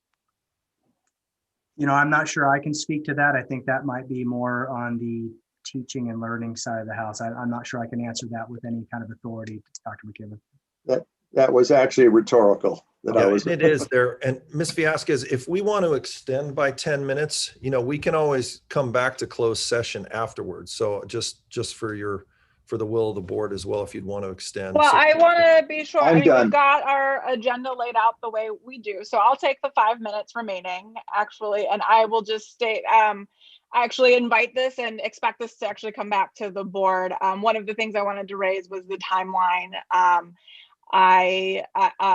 Let's build a timeline. Let's do it quickly. I don't want to get pegged into a location, into decisions because of the timeline. So in fact, I would like this to come back before the board by March, if not sooner. If there are updates, I would like to hear kind of as it goes through our stakeholder process, what is kind of brought back from bond facility oversight and some of our other built-in structures so that we can hear more from our community. I also want to just echo my thanks to the students that did write in. Always appreciate hearing from students, but it was very clear that each one of those emails were individual and thought out and really considerate of what was being asked of them. And so I enjoyed reading them. I have not made my way through every single one. I know that there's a Google form of more, so I plan to dig in on that. And so I just want to say that I think at the outset, so we are at the beginning-ish of a process. I think the timeline is very, very aggressive. I know a lot of things, you don't have to talk to me about COVID and the impacts, but to get to a place where we're opening something up in 2021, 2022, where it's not prematurely rushed, feels like a pretty tough spot to be in, to be honest. And I think some of the ongoing questions that I have, on the scenario 4 in particular, there seems to be a little bit of a conflict between the accommodates growth for both campuses and then programming for social emotional spaces, just like where I'm at this moment in time. And I invite and anticipate that moving through time. I don't really like scenario 2 or scenario 3. I think of that community as a unit. And when I think of all of the wonderful programs that exist there to fundamentally serve the needs of our students and our community, as is noted on scenario 4, right? When I see operational efficiencies, that's also community efficiencies, but I think the way to meet the needs of that, but I'm not entirely sure scenario 4 is necessarily the way to go. I do have one specific question, which is, the signature project is built in as a line here in every single component. Is that as a placeholder, and if so, for what? Or is it being incorporated in the cost? And for all intents and purposes, this is their signature project. Mr. Camarda, I invite you to respond on that one. Yeah, there's the potential for, we have not been able to identify a signature project. So the 20 million I put aside for that is to identify that. Now, would that be folded into an overall larger scale project in scenario 4? Yes, that could mean, and we have not been able to vet what that means. So we have to vet exactly what a signature project looks like, but that would be part of the construction process. That would be part of the overall modernization of that campus to include that in. I just put that as a line item just to make sure I captured the dollars. So it was all the way through from scenario 1 to scenario 4. But I do want to appreciate it there as kind of as a placeholder. I don't want them to be shorted a signature project just because we ran out of time, frankly, and that's my concern with the route we're headed on right now. I don't think it's a timing issue, and I don't think they would not get a signature. I think it's a matter of vetting what that actually looks like with the community, with the staff, and that should be considered in the overall project, the overall total project. So that still needs to be vetted. We're unable to vet exactly what that looks like. But to bring you back, I want to be completely honest with you, President Villescaz.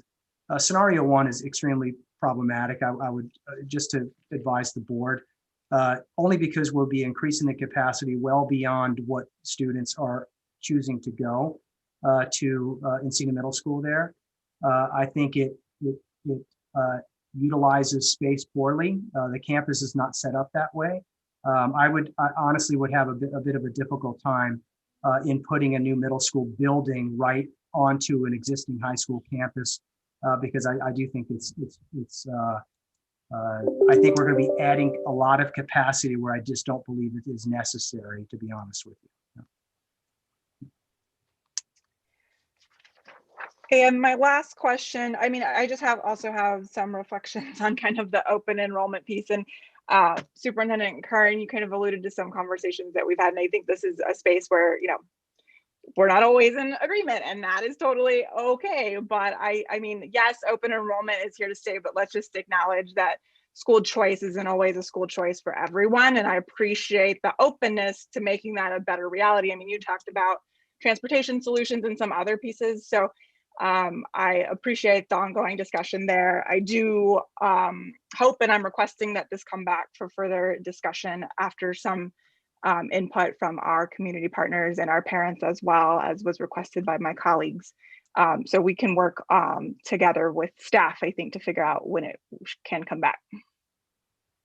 Does that work? Okay. With that, we are at 5:31. So at this time, we will be moving into closed session to discuss 2 items. And before I do that, I want to say thank you again to Mr. Camarda and Ms. Knaus for their time. It was a great workshop. I think we got a lot of input, but both from the community and from my colleagues. So appreciate your time and work that's gone into it thus far. We have closed session, conference with legal counsel, existing litigation pursuant to government code section 54956.9 D1. Name of the case, Magali Kincaid, Benito Juarez Neighborhood Association, Neighborhood Elections Now, Juan Iniguez, Carolina Flores, Damaris Canton versus San Juan Unified School District, complaint for violation of the California Voting Rights Act, and in the alternative for violation of the Voting Rights Act of 1965 and the California Constitution. Sacramento Superior Court case number 34-2020-00286475, and personnel matters subject to Government Code Section 54957, the superintendent's mid-year evaluation. We will go into closed session. Thank you. Thank you.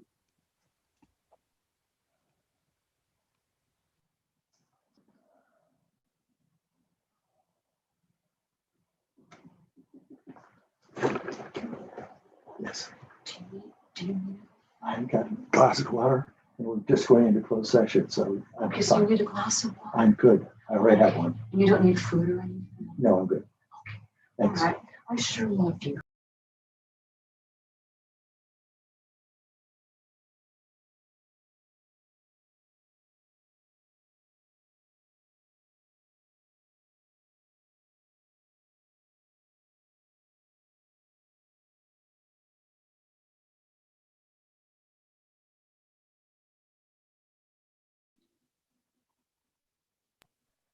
Trent? Okay.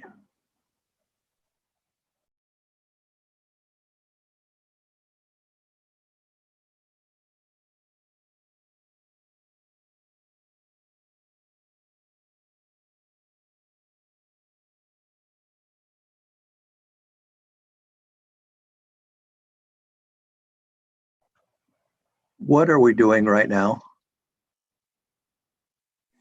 Dr. McKibben, you have a separate link for closed session, so I invite Oh, you to depart okay. from the meeting. Okay, I didn't see the separate link. All right. Here's a, no, that's, I didn't realize we had a separate link.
Mr. Allen.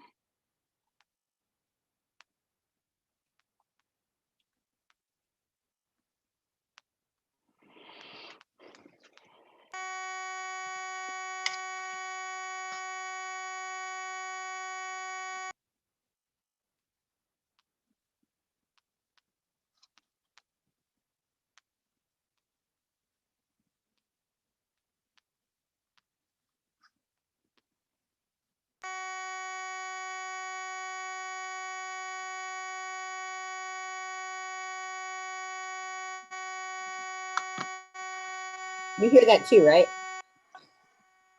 Sure do. Never know. It could have been me. Had to ask.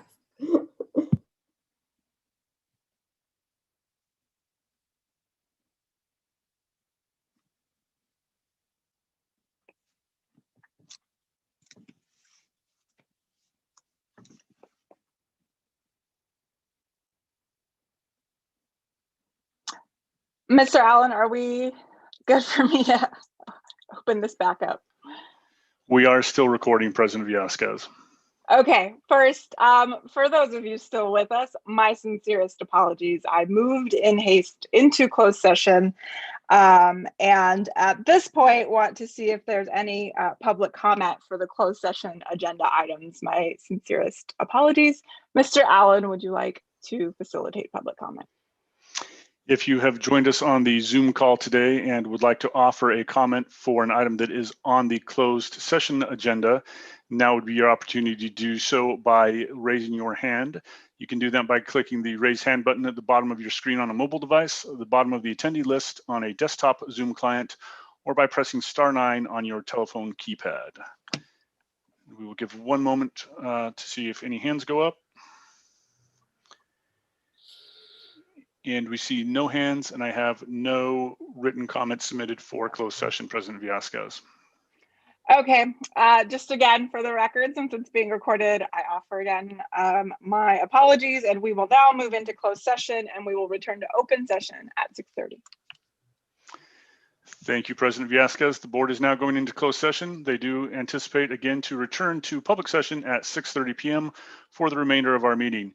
You are welcome to stay logged into the Zoom call, or you may return at 6:30 p.m. for the public session of the meeting. Thank you.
I would like to welcome our attendees to tonight's board meeting. The board is just now returning from closed session, so we will begin the open session of the board meeting momentarily.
Paula, am I connected?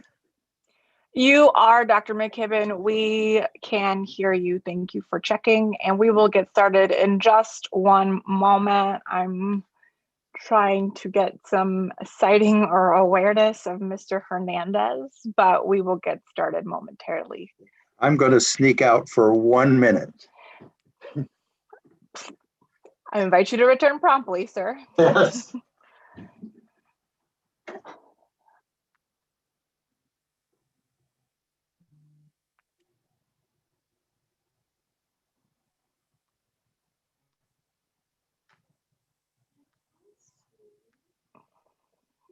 Good evening, and thank you for joining. I'm going to wait for one moment. I do see my colleagues, but I just want to make sure to check with Mr. Allen. We are recording and ready to begin, correct, sir? We have resumed recording and we are free to begin as you are ready. Perfect. Thank you, Mr. Allen. I call the meeting of the San Juan Unified School District Board of Education back to order. The meeting is being audio and video recorded, and the recording may capture sounds and images of those attending this meeting. The recording will be posted on the district website. Presenters will participate via the Zoom platform, and public attendance is provided via the Zoom platform, as well as a live stream on the district's YouTube channel. We thank you for joining us and ask for your patience as we use this format in an effort to maximize access and participation during this time of social distancing and other restrictions. Please stand at this time for the virtual presentation of the colors by the Del Campo High School Air Force Junior ROTC.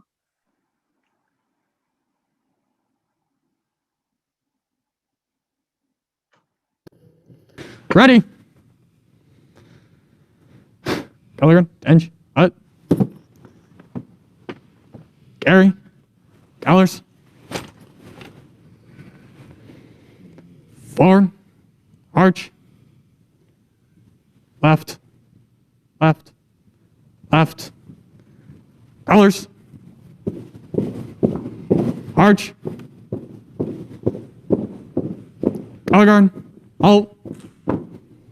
Present. Colors. Please follow me in the Pledge of Allegiance.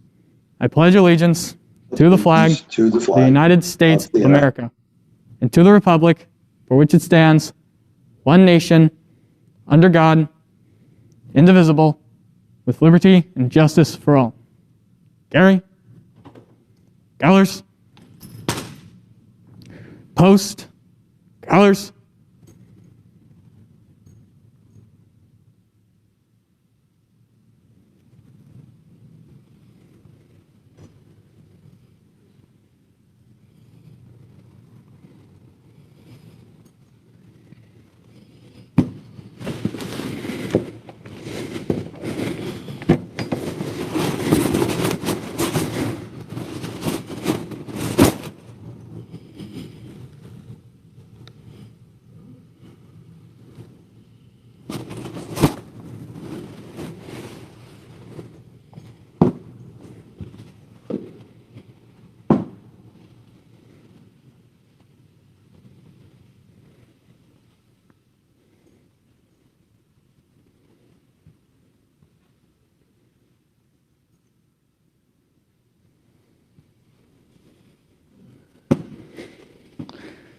Colors. Colors turn.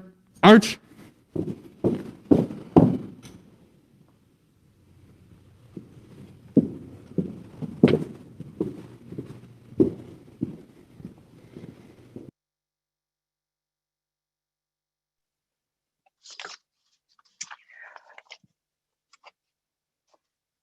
Good evening and welcome. I'm Paula Viescas. I'm going to stop really quickly and do a mic check and just confirm. I believe I'm off mute. I'm Paula Viescas, Board President, and joining me tonight is Dr. Michael McKibben, Board Vice President, Ms. Zima Creason, Board Clerk, and Ms. Pam Costa and Mr. Saul Hernandez, Board Members. Superintendent Kern and other staff members are also in attendance. Before we begin, I'd like to review the two methods that are available to submit public comment for tonight's meeting. The first option is to submit a public comment online using the comment form located on the district website at www.sanjuan.edu/board-meeting. If you wish to submit a public comment on more than one agenda item, please submit a separate form for each item on which you are commenting. Comments received by 6 p.m. today have already been shared with all board members. Comments received after 6 p.m. tonight, including those submitted during the meeting, may be read during the meeting depending on time restrictions. Comments may only be submitted on an agenda item up until the time that the agenda item has been discussed. The second option is on the Zoom platform, where you may use the raise your hand function. When you are called on, you may share a comment via audio during the meeting. Please note that all public comments are subject to a 2-minute limit or approximately 1,500 characters. With that, we are now at item E, approval of the minutes. Are there any corrections to the minutes at this time? Seeing none, is there a motion to approve the minutes for January 12th? So moved. It's been moved by Ms. Creason. Is there a second? Second. It's been seconded by Ms. Costa. All those in favor, please indicate by saying aye. Aye. Aye. That was unanimous. We are now at item F1, recognitions, and tonight we have 2 recognitions. We will begin with the 2021 Classified Employees of the Year. Mr. Oropalo, please begin when you're ready. Thank you, President Viescas, members of the board, Superintendent Kern, Mrs. Cunningham. It gives us great pleasure to introduce to you the 5 classified employees of the winners of the year for San Juan Unified School District in 2021. To get us started, please help me welcome Ms. Karen Smith, President of the California School Employees Association, Chapter 127, to say a few words regarding the Classified Employee of the Year award winners for 2021. Ms. Smith. Good evening. It's not uncommon for a classified school employee to make a lasting impression on a student or even entire generations of students. Front office staff, school custodians, instructional assistants, nutrition service workers, and all the other classifications interface and support directly countless students every day. Many of these school employees make a lifelong impact on students' lives who they serve. These employees truly go above and beyond the call of duty to serve our students, and their steadfast devotion deserves our appreciation and recognition today. CSEA would like to thank all of our classified employees of the year and all of the nominees too. Thank you very much, and thank you for all you do. Thank you, Karen, for all you do. And I do believe Mr. Kurt Benefield, who is the Labor Relations Representative for CSEA, is in the audience tonight. And if he is, I just would like to thank him. Thank you for being here, Kurt, and thank you for all you do for our employees. So with that, I'd like to introduce to you our 5 classified employees of the year. Our first winner is Alexander Manichuk. Alexander was hired in 2011 and is the head custodian at Cowan Fundamental School, where he was nominated by the school principal, Millie Halpert. Millie says, quote, Alex goes above and beyond in all aspects of his work. He is a skilled craftsman and often gets creative with how to keep our campus organized and orderly. Alex is a self-starter and a natural leader, and it also extends his kindness to our greater community. He takes time to assist our parents, students, and families in need with translations from Ukrainian to English. He praises students and encourages their success. Alex makes our school a better place because of his presence, unquote. Congratulations, Alexander.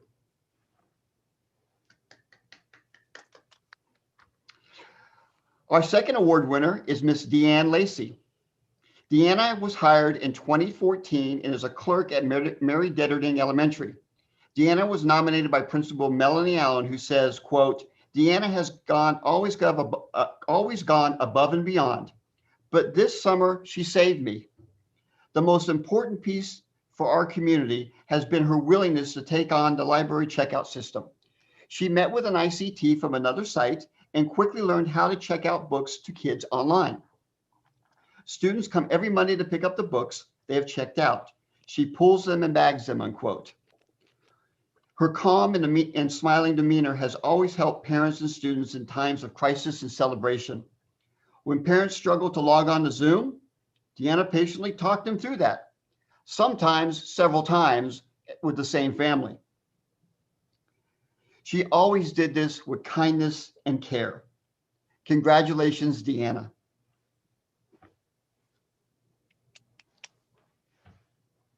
Our third winner is Miss Beverly Stover. Beverly was hired in 1992 and works at Marvin Marshall and General Davies as a food nutrition service worker 2. Beverly was nominated by Jennifer Stroud, also a nutrition server. Jennifer has worked and learned from Beverly. Quote, she always makes sure I understand what she is teaching me and makes me feel valued and appreciated. She is also a great listener, has great ideas to improve her site and work more efficiently. She is incredibly flexible and makes sure we do whatever is possible so students get their meals. Nutrition Service Director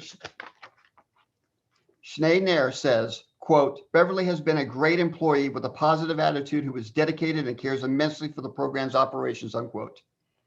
Congratulations, Beverly. Our fourth winner is Jennifer Martinez. Jennifer was hired in 2014 as an IA3 at Greer Elementary School. She was nominated by Vice Principal Kate Hazarian. Kate says, quote, Jennifer is a highly motivated instructional assistant who has a special skill for forming trusting relationships with students and parents and helping students meet their academic growth goals. Jennifer participated in all professional development and is working to earn her teaching credential. She works with the most upset and agitated students in a calm and supporting manner. Her strong work ethic, love for her students, and willingness to do whatever she can to meet the needs of the general and special education students sets her apart. We are so grateful to have Jennifer as a key member of the Greer staff, unquote. Congratulations, Jennifer. Our fifth and final winner is Deanna Hegland. Deanna was hired in 2012 as an IA2 at Greer Elementary. Vice Principal Kate Hazarian says, quote, Deanna stands out as an exemplary employee who deserves to be recognized for her commitment and positive impact on students, staff, and family. Deanna has structured routines, provided clarity on learning targets for each student, builds on their individual interests and strengths, and designs activities that build student confidence and academic stamina. Not only does she connect content to student interests, she sets short and long-term goals and monitors their progress along the way, making adjustments if needed and keeping standards high. Deanna shows her leadership skills by being dependable, strategic, and anticipating the needs of the team beyond the immediate challenges, unquote. Congratulations, Deanna. I'd also like to recognize our Human Resources Department, specifically Peggy Purvis, our Director of Human Resources, for her leadership with the district. I'd also like to recognize the excellent work of Melinda Sarkin, Peggy's administrative assistant. Without their help, this wonderful recognition would not have happened so seamlessly this evening. And also, if there are any family members in the audience, if you'll just wave to us at your screen. And I just want to thank you for being here to recognize these incredible San Juan Unified School District classified employees. Each classified employee of the year received a plaque, a plant, and an ID badge. So can we have an applause one more time for our 5 outstanding classified employees of the year 2021. Now, I know many of you are anticipating that you'd like to stay for the rest of the meeting. However, you are welcome to go and take care of other tasks that you may have, but you're also welcome to stay with us. Again, I want to thank our Human Resources Department. I want to thank our many classified employees for outstanding work. And as Karen said, they do make a lasting impression. Recently, I attended the funeral of our secretary at Mariloma High School. And Lynn Holton had been there since 1960 until 2004. She was the very first secretary there. And she left a lasting impression on me throughout my life of her dedication. People like that do make a difference in our lives. And I just want to reiterate what Karen had said and thank all of our classified employees. At this time, Ms. Velasquez, I'll turn it back to you. Thank you, Mr. Oropalo. And I want to pause and see if any of my colleagues have any comments or questions at this time. Mr. Hernandez? Ms. Costa? Ms. Creason? Congratulations and thanks so much for all that you do. Dr. McKibben? I want to echo my thanks. Thank you to everyone who participated, to the staff who made sure that this tradition continued. I know this isn't the format, and we would normally have a little bit more pomp and circumstance for our honorees, but thank you, Alexander, to both Deanna's, to Beverly, and to Jennifer. Congratulations. And again, thanks for the whole team. With that, concludes item F1. And so our next, sorry, it does not conclude item F1 entirely. We have one more recognition. Our next recognition is for National School Counseling Week. Mr. Messer, please begin when you are ready. Good afternoon, President, or good evening, President Villescaz. I'm going to ask our lead counselor for the district, Tracy Locke, to present to us on the National Week of the Counselor. Tracy? Here I am. Thank you, Mr. Messer. Hello, everyone. I'm happy to be here. Tracy Locke, lead counselor, and I proudly support 1 adult ed, 36 high school, 15 middle school, 11 K-8, 6 elementary, and 3 district level school counselors who do amazing work every day.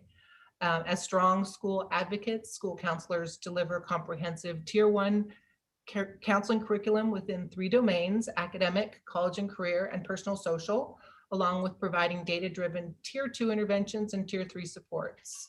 During distance learning, San Juan school counselors continue to go above and beyond to counsel, educate, and communicate, ensuring that no opportunities are lost. School counselors have amassed countless hours of professional development, honed tech skills, and continually to strive to be leaders in creating supports for our students while equipping them with the attitude, knowledge, and skills needed to attain current growth and catapult themselves to future successes. We really do appreciate this recognition and your support, and I will happily share this resolution with all San Juan Unified School Counselor level groups, as well as the Support Center school counselors at one of our upcoming bi-monthly collaborations. So thank you.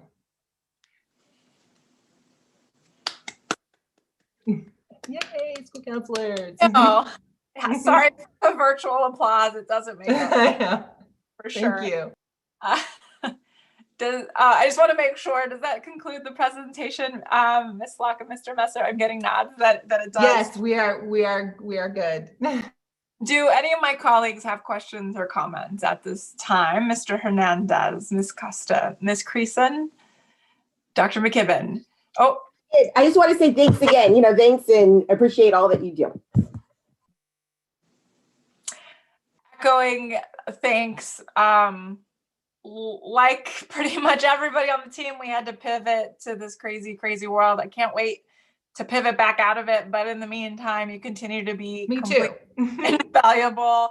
So thank you very much to you and your team and all of our counselors. Is there a motion to adopt resolution number A398 proclaiming February 1st through 5th as National School Counseling Week? So moved. Second. Third. Moved by Ms. Costa, and then I don't know who beat who to the punch, but I'm assigning it to Mr. Hernandez, seconded by Mr. Hernandez. All those in favor, please indicate by saying aye. Aye. That was unanimous. Thank you all very much. Thank you. Thank you. At this point, that does conclude our recognition. So we are now at item F2, our high school student council reports. Tonight, we will hear from student representatives from Bella Vista High School and Del Campo High School. Welcome, and we will begin with Sophia Butler from Bella Vista. Sophia, please begin as soon as you're ready. Good evening, President Velasquez, members of the board, Superintendent Kern, and Ms. Cunningham. My name is Sophia Butler, and I'm the student body president at Bella Vista High School. Thank you for allowing me to share what is going on at Bella Vista. So the mood around going back to school this semester has kind of been tainted with disappointment because a lot of students were looking forward to like the possibility of going back on campus in some capacity, but I think we're kind of just like realizing it's not going to be as realistic as we hoped. Also, to generalize, like a large portion of the student body has been struggling with like mental health issues due to the isolation of current circumstances. So our student government class kind of discussed what we think schools could do to help. And the biggest thing that came out of that discussion was, as students, we wish the teachers could be a little bit more lenient on due dates.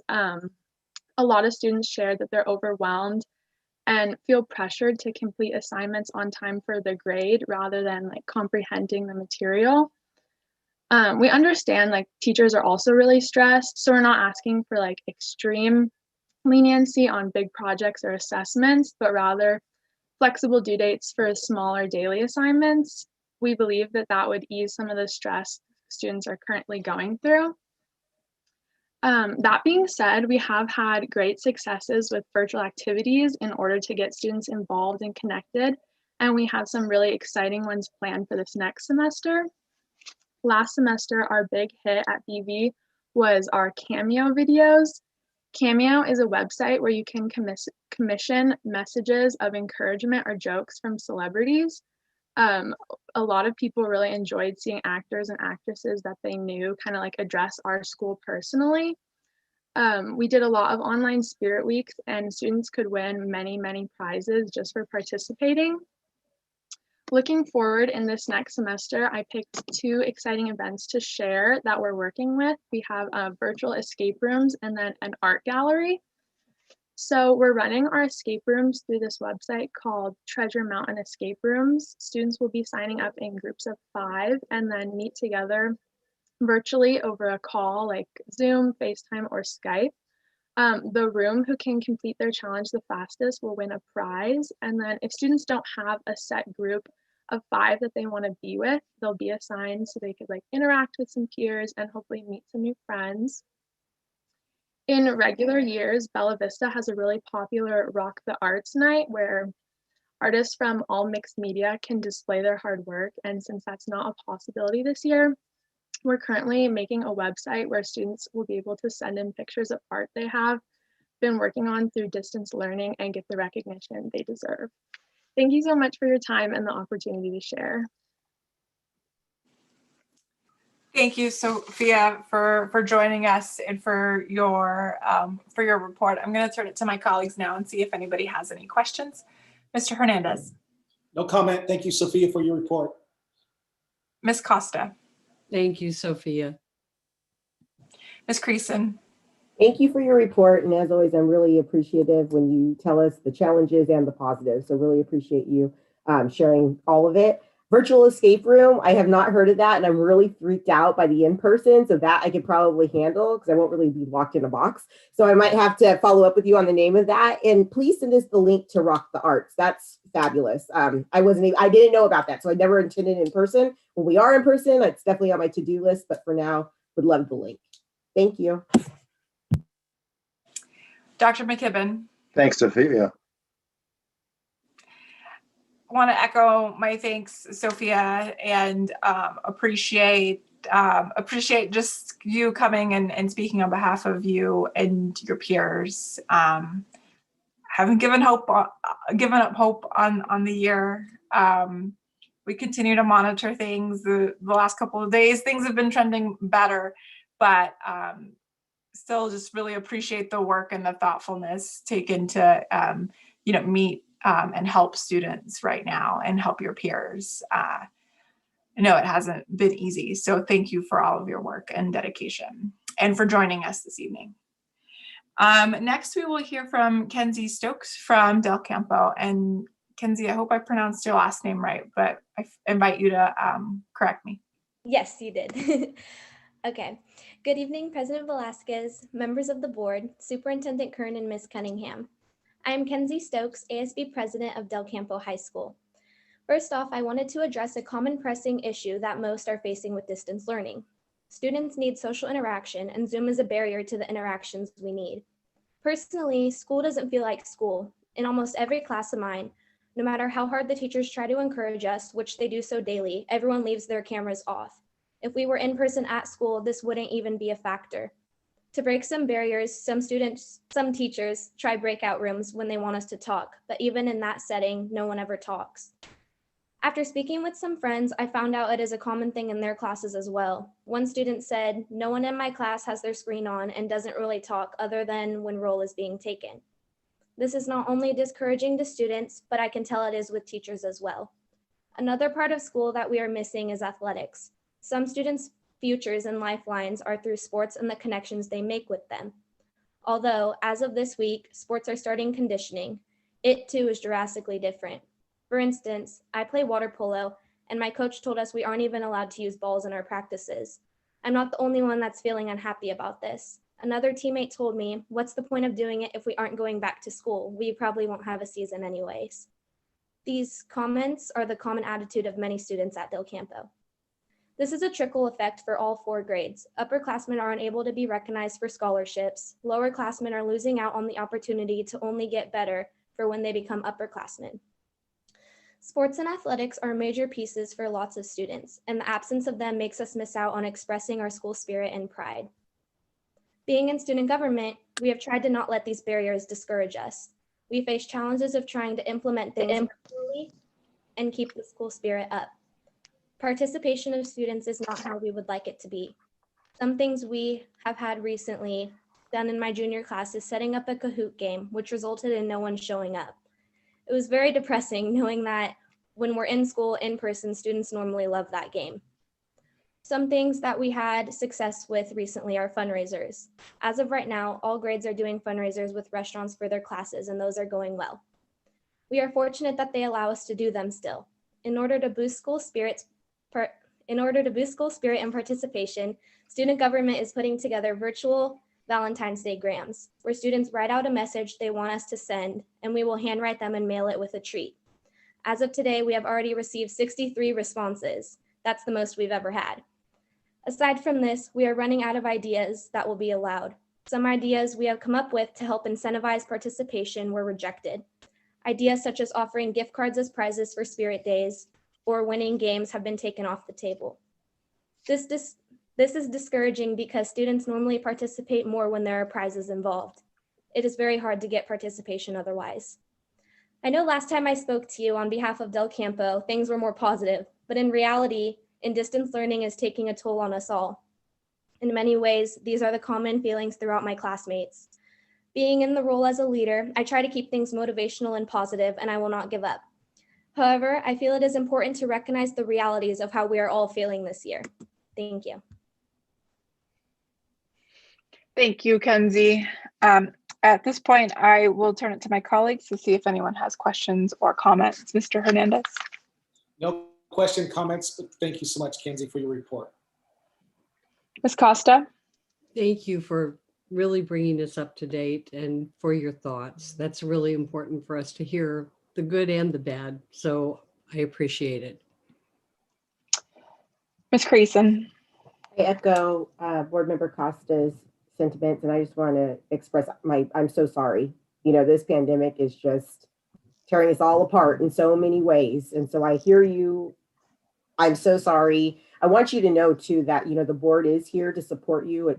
This doesn't have to be the only interaction we have. So just know you can call, you can email us. I know I'll speak for myself. I will absolutely respond. And, you know, I don't know exactly what I could do to help, but I'm here for you and your student body. And just know, you know, we do recognize how you guys are getting so you're not getting everything you deserve, because of this pandemic. And we are all very committed to getting you guys back at school. I'm sure you heard me say I have a little guy too. He's not that little, he's taller than me, but he's ready too. So I see it in my own home. So we're with you. And thank you for your presentation. Dr. McKibben? Dr. McKibben? I think he want to make sure that the frozen screen's on that end and not on my end. And I see some movement confirming that. Ms. Vasquez, there's major wind going on. Yeah. I know. No, my power is going to go. My lights are flickering, so if I go out, you guys know why. Yeah. Likewise, where I am. Heard. Okay. So we also lost our student presenter. President Vasquez, the power just went out.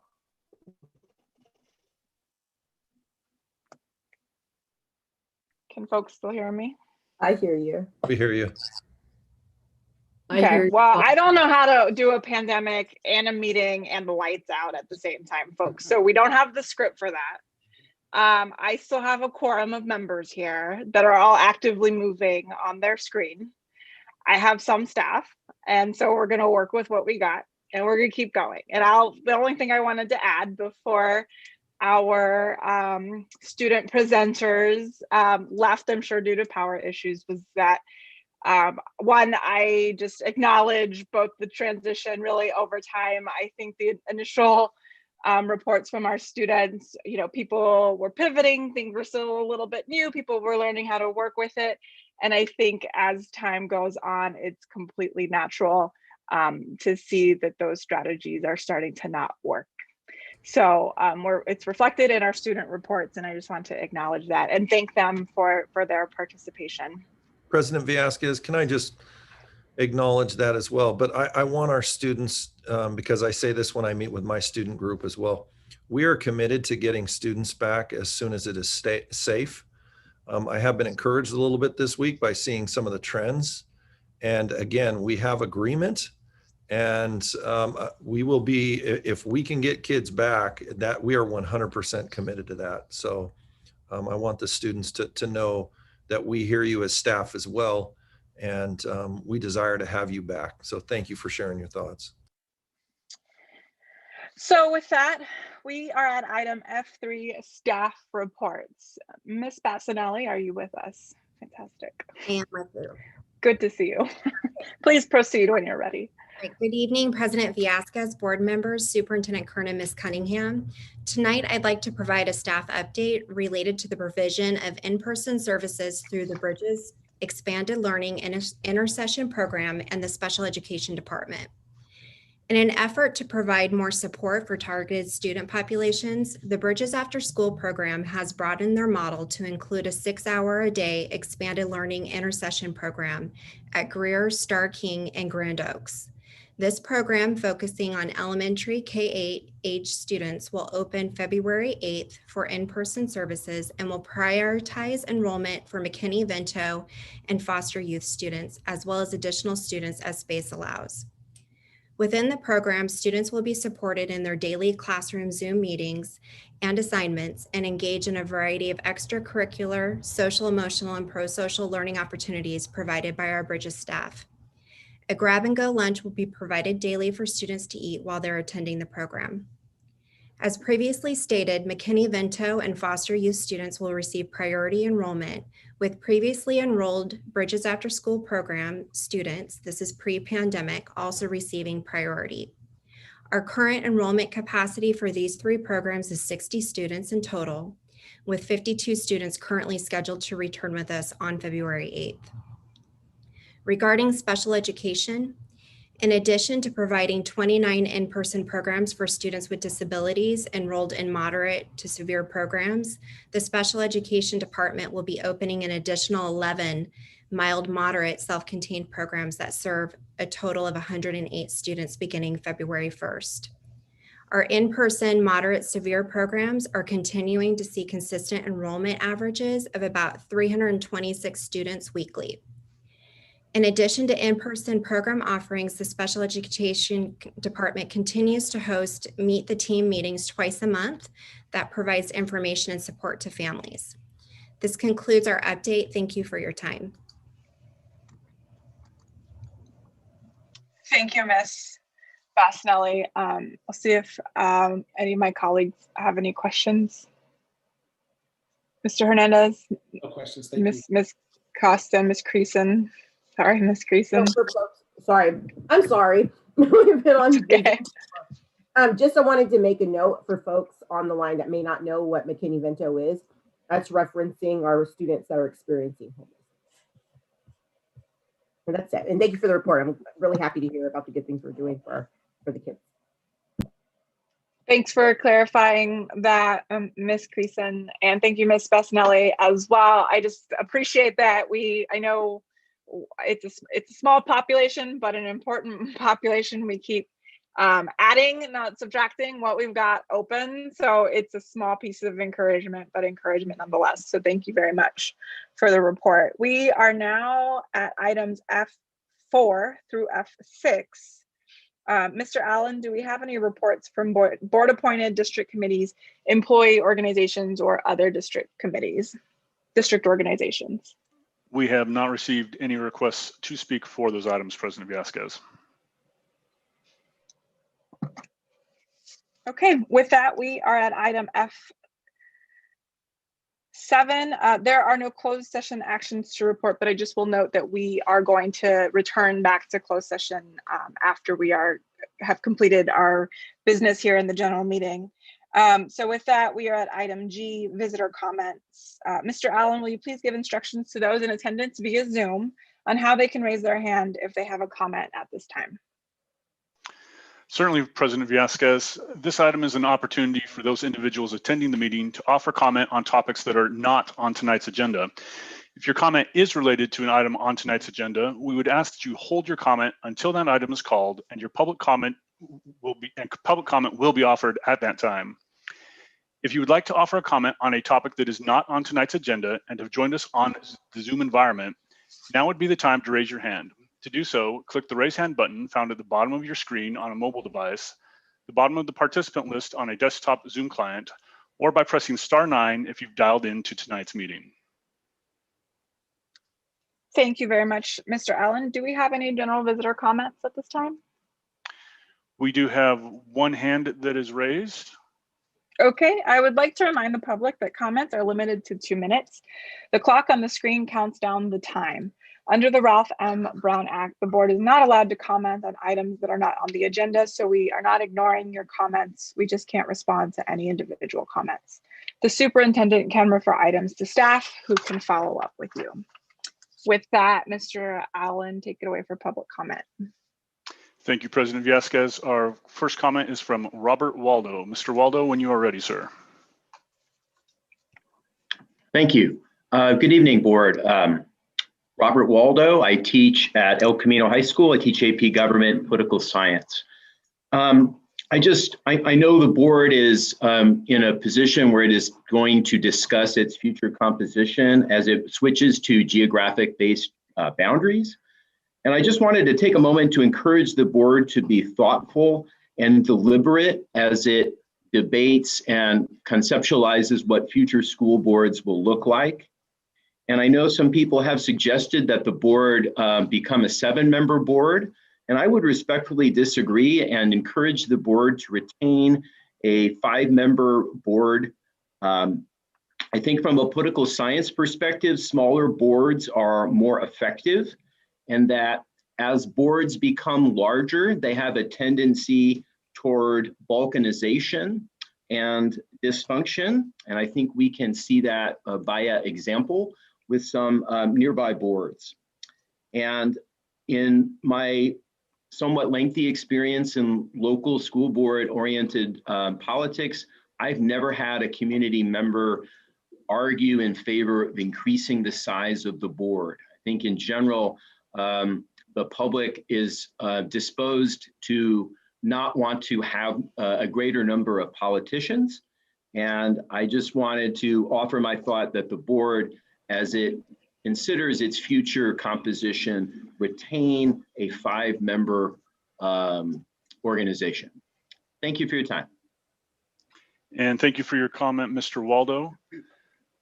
President Villescaz, that is the only hand we have raised at the moment. I do have one comment that was submitted via the written form. If you'd like me to read that, or we can save that for the later comment section or to send to the board, depending on time. If it's for general comment, I invite you to read it at this time. The comment comes from Patricia Iani, and I thank Patricia for putting a pronunciation with her last name. It's greatly helpful for me. Patricia writes, I own a home in Fair Oaks near Bella Vista High School. I also pay a truckload in property taxes for it. I do not want 7 school board members for San Juan Unified. 2 of the most successful school boards in California are San Diego and Long Beach, and they each have 5 members, not 7. Conversely, Sac City and Twin Rivers each have 7 members, school board members, and anyone not living under a very large rock for the last several years knows full well the situation in those 2 districts is, let's just say, less than ideal. Please listen to all factions regarding this issue, not just those folks who come to these meetings to browbeat the board and stroke out when they don't get their way. Thank you for your time. Have a great night. And that is all of our public comment at this time, President Villescaz. Okay, thank you. And we will move shortly to item H, but I just want to note for my colleagues and for those watching, there are regional power outages. We will continue, and I will continue to preside over this meeting as long as there are 3 of us. So just want folks to know that. And if there's no longer 3 of us, we'll figure out what happens next. But just want to acknowledge what's happening outside and the wind and inclement weather. So we are now at item H, the consent calendar. Mr. Allen, do we have any public comment for items that are on the consent calendar? We've had no comments submitted, and I see no hands raised at this time. Thank you. Do any board members wish to remove any items H1 through H13 on the consent calendar? Okay, seeing none. Is there a motion to approve the consent calendar? So moved. It's been moved by Ms. Costa. Is there a second? Yep. Seconded by Ms. Creason, I believe. It was me. Okay. All right. All those in favor, please indicate by saying aye. Aye. All right, that was unanimous. So with that, we are at item J1, Title I funding projections for 2021-2022. Dr. Calvin, please begin when you are ready. Thank you. Good evening, President Villescaz, members of the board, Superintendent Kern, and Ms. Cunningham. On March 10th, 2020, the Office of Student Learning Assistance conducted a board workshop in which they reviewed the district's distribution model for Title I dollars. Tonight's report is a follow-up to the workshop and will include a summary of how Title I dollars are allocated, along with a review of our past and updated distribution model. Next slide. As part of our practice of continuous improvement, we will also share how the new model for Title I dollars will add transparency, shared responsibility, and will assist us in providing support to low-income students who do not attend Title I schools. And with that, I'd like to turn the presentation over to our Co-Director of Student Learning Assistance, Gwen Dillinger. Good evening, members of the board, staff, and community. Before we begin to discuss how Title I funds are allocated, I'd like to provide some information about what the Title I grant is and why it is provided to school districts. Title I stems from the Elementary and Secondary Education Act, signed into law in 1965, and now currently regulated by the Every Student Succeeds Act, or ESSA.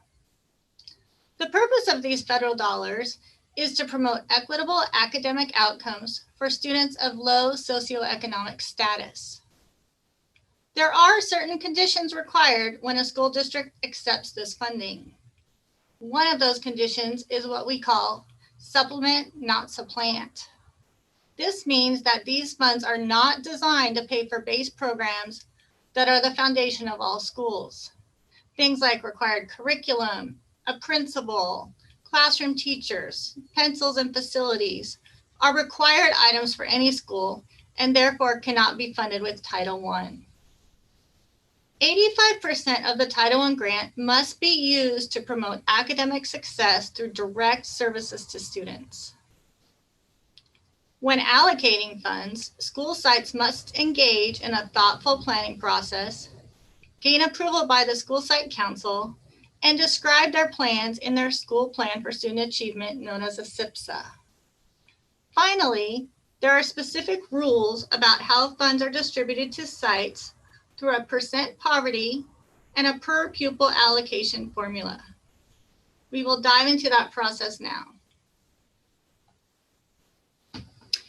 Each year, eligible school districts are able to apply for Title I funds through the consolidated application process. Once the Title I allocation amount is received, there are certain required reservations of funds that are immediately set aside. These reservations include services to non-public schools, indirect and administrative costs, and support for homeless and foster youth. Following the set aside of funds as required, the district makes decisions about setting aside central funding, otherwise known as allowable reservations, for programs that directly impact low-income students district-wide. Once those pots of money have been reserved, the rest of the annual allocation must be distributed to eligible school sites. In San Juan, we've determined that any school site with a poverty rate of 67% or higher is considered a Title I school. Here is a graphic showing the flow of Title I funds in a typical school district. Allowable reservations or centrally coordinated programs are principally directed towards equitable outcomes for low-income students district-wide.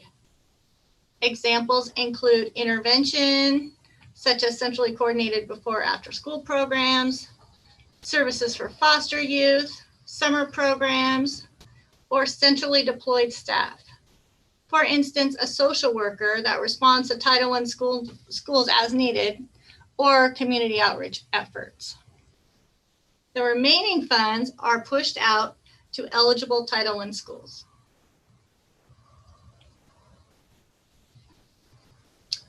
The general rules for Title I site allocations are described here. In this hypothetical example of a typical site allocation based on poverty ranking and enrollment. As you can see, each school is ranked by percent poverty. In this case, from 100% down to 78%. From there, each per pupil allocation is adjusted so that a lower poverty school never receives a per pupil allocation greater than a school with higher poverty. Each site's Title I budget is determined by the per pupil allocation multiplied by the number of low-income students enrolled at that site. For instance, at Birch Elementary, the per pupil allocation is the highest, $630 per student, due to its highest poverty ranking. There are 496 kids who qualify for free or reduced lunch at that site. The product of $630 per student and 496 low-income students is $312,480. Cedar, on the other hand, has a higher site allocation, even though they have a lesser poverty ranking and lower per pupil allocation. This is due to its much higher enrollment, an enrollment of 615 and 600 low-income students. So when we're allocating to sites, it's two factors that weigh in: the per pupil allocation and the number of students that are low income enrolled at the school site.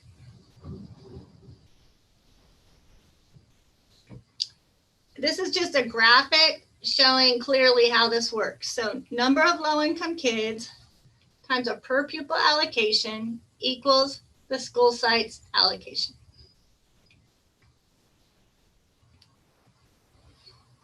In this slide, I'm highlighting current allocation practices we've been using at San Juan Unified. Centralized services, or those allowable reservations I discussed earlier, have included programs to support low-income students district-wide. You can see those on the slide in the light blue boxes. Summer programs, parent involvement, foster services, etc. You can also see that site-based programs and services have been included in allowable reservations. These actions and services have been provided to Title I sites in addition to the site allocations. However, the actions and services in the red boxes were provided without local input and were not calculated into the site allocation through the percent poverty per pupil allocation formula. The remaining funds were pushed out to school sites and are currently.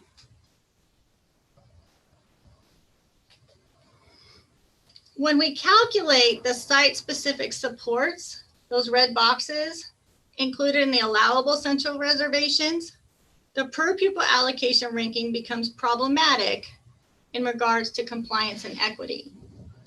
You can see in this example that Star King, with the highest poverty ranking, is receiving a lesser per pupil allocation than a school with 82% poverty, which is receiving considerably higher per pupil allocation when those central site-specific resources are factored in.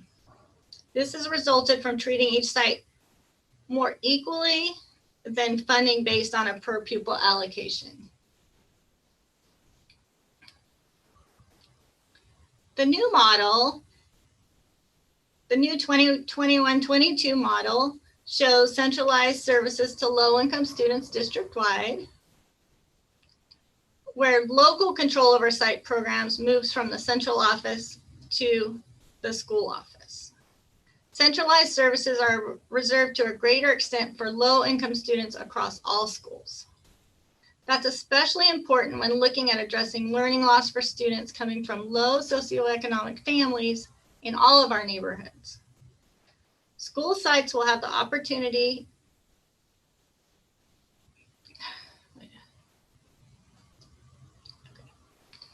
I'm sorry, let me back up.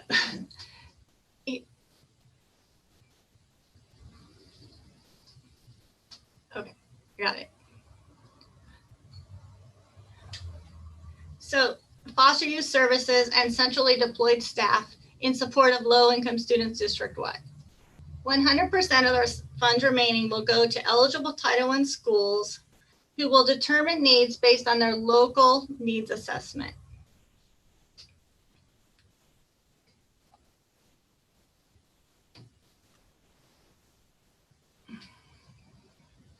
Here's a snapshot of what the 2021-22 projected per pupil allocations will look like. Notice the alignment of per pupil allocation with percent poverty. All the schools with poverty rankings between 95 and 100% poverty have an allocation of $1,175 per student, while the schools with percent poverty of 75 to 79% are provided $1,150 per student. To see the entire projected budget, look to attachment C. This is an equitable distribution. The transition to the 21-22 model of allocating funds to Title I sites is an improvement in three significant ways.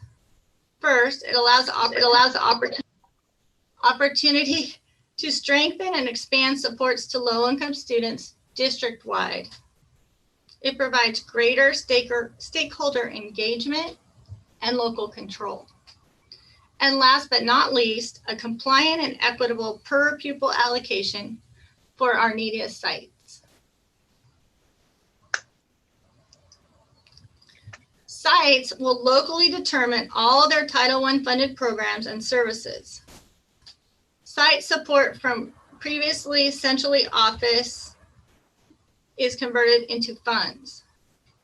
In most instances, sites will have a net gain in Title I resources and be able to continue with programs and services that have been proven to be effective for their students. We recognize that principals and school teams will need support as they adjust to this change. Many are continuing the work they started with their school site councils, their English learner advisory committees and staff in the fall as they develop their 2021 school plan. Currently, we've held several informational sessions with the Title I principals and their site leadership teams. I'll continue to offer drop-in sessions, Zoom and in leadership teams. Additionally, site supervisors are assisting. San Juan Teachers Association has been available to answer questions. Martha Peters, our wonderful budget technician, provides budgeting information, and the Office of Student Learning Assistance staff is always ready to help, clarify, and explore options. That's the end of our report. Are there any questions? Thank you. First, I'll turn it to Mr. Allen to see if there's public comments, and then I'll turn it to my colleagues for any questions. Mr. Allen, do we have any public comments at this time? Have any hands raised at this time? And if you give me just one moment, I will verify any written comments. And we do not have any written comments submitted at this time either. Okay, thank you. At this time, I will turn it to my colleagues for any questions. We'll begin. First, I'll ask if you don't mind removing the screen share for a moment. Thank you very much for presentation. Thank you. And now I can see folks. We will begin with Mr. Hernandez. Do you have any questions on the report? No questions. Thank you for the thorough report. Appreciate it. Ms. Costa. Thank you for the report. Ms. Creason.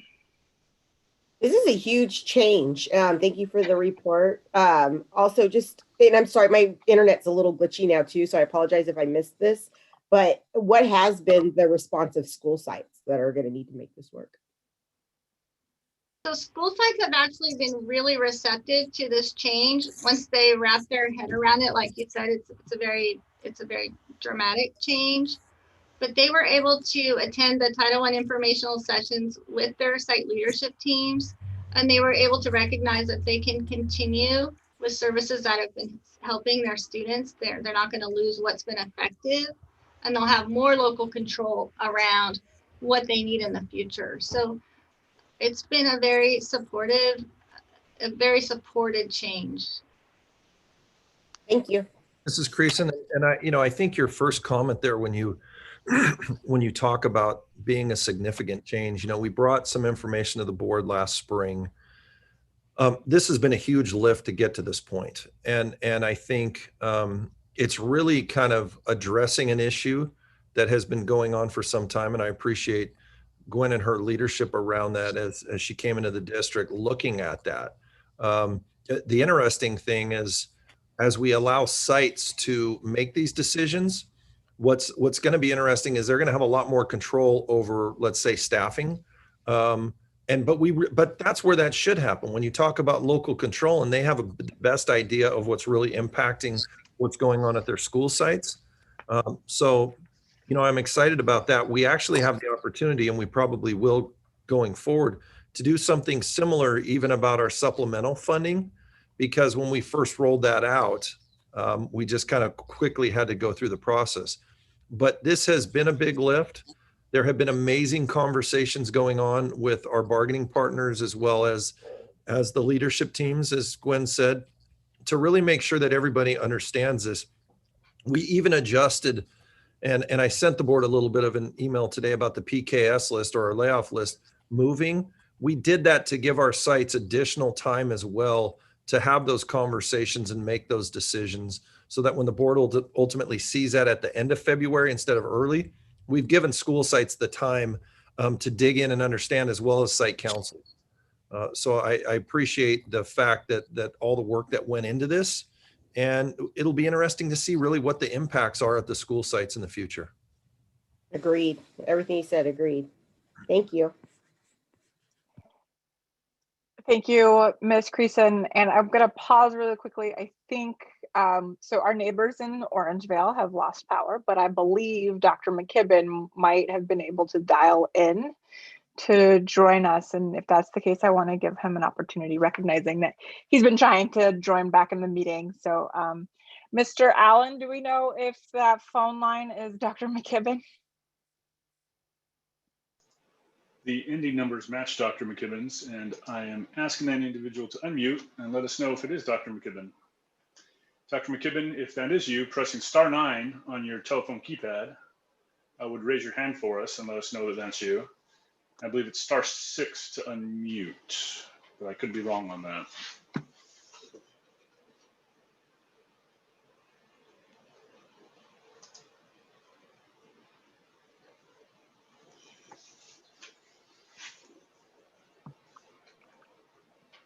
Oh, can you hear Dr. me now? McKibben? We can hear you. All right. Thank you for the report. Yeah, it is quite a change, and it's very responsive to what the board asked about before. I appreciate it. Thank you. Thank you, Dr. McKibben, for figuring out a way to join us. Glad to have you. I'm on a flashlight right now. Well, we'll take you as long as we can get you. Thanks for rejoining the meeting.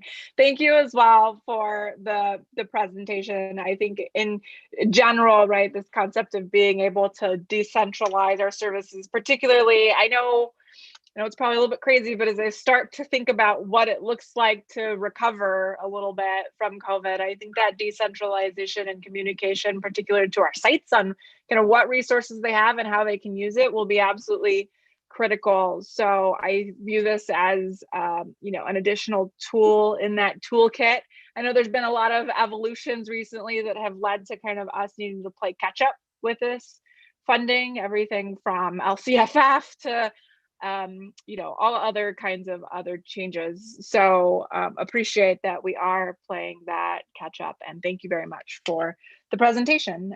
Seeing no further questions or comments from my colleagues, thank you very much for the report. With that, we are at item J2, side letter of agreement with SJTA, CSEA, SJPEC, Teamsters, and supervisors related to a one-time off-schedule payment. Mr. Shoemake, please begin when you're ready. Yes, good evening, President Villescaz, board member, Superintendent Kern, and Ms. Cunningham. I am here tonight to present the superintendent's recommendation that the board approve the one-time off-schedule payment as outlined in the side letters of agreement with the San Juan Teachers Association, the San Juan Professional Educators Coalition, the San Juan Supervisors Association, the California School Employees Association, and our Teamsters Local 150, as well as the proposed 2021-2022 school year calendar. I do need to state for the record and for the minutes that this one-time off-schedule payment will not increase employees' base compensation, and no STRS PERS contributions will be taken for PEPRA members.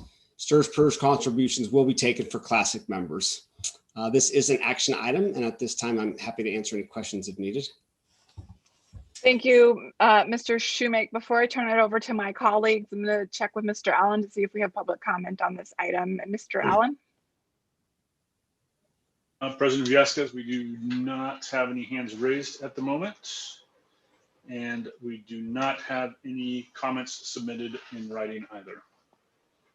Okay, thank you very much. With that, I'll turn it to my colleagues. Mr. Hernandez. No comment, thank you. Ms. Costa. No comment. Ms. Creason. No comment. Thank you very much, Mr. Shoemake, for the presentation. I just appreciate Mr. McKibben. Dr. McKibben, he's not on my screen. He's on the phone. Sorry. Thank you. No, I appreciate it. Dr. McKibben on the phone. Dr. McKibben, you will need to unmute again. We're going to have to toggle that on and off each time we go through an item, unfortunately. Okay. No comment. Thank you for confirming, Dr. McKibben. I just want to say thank you to the work that's gone into this, particularly in just time. Any additional support we can offer to our employees. I know we as a governance team appreciate the opportunity to do so, and we'll take the opportunity to do so.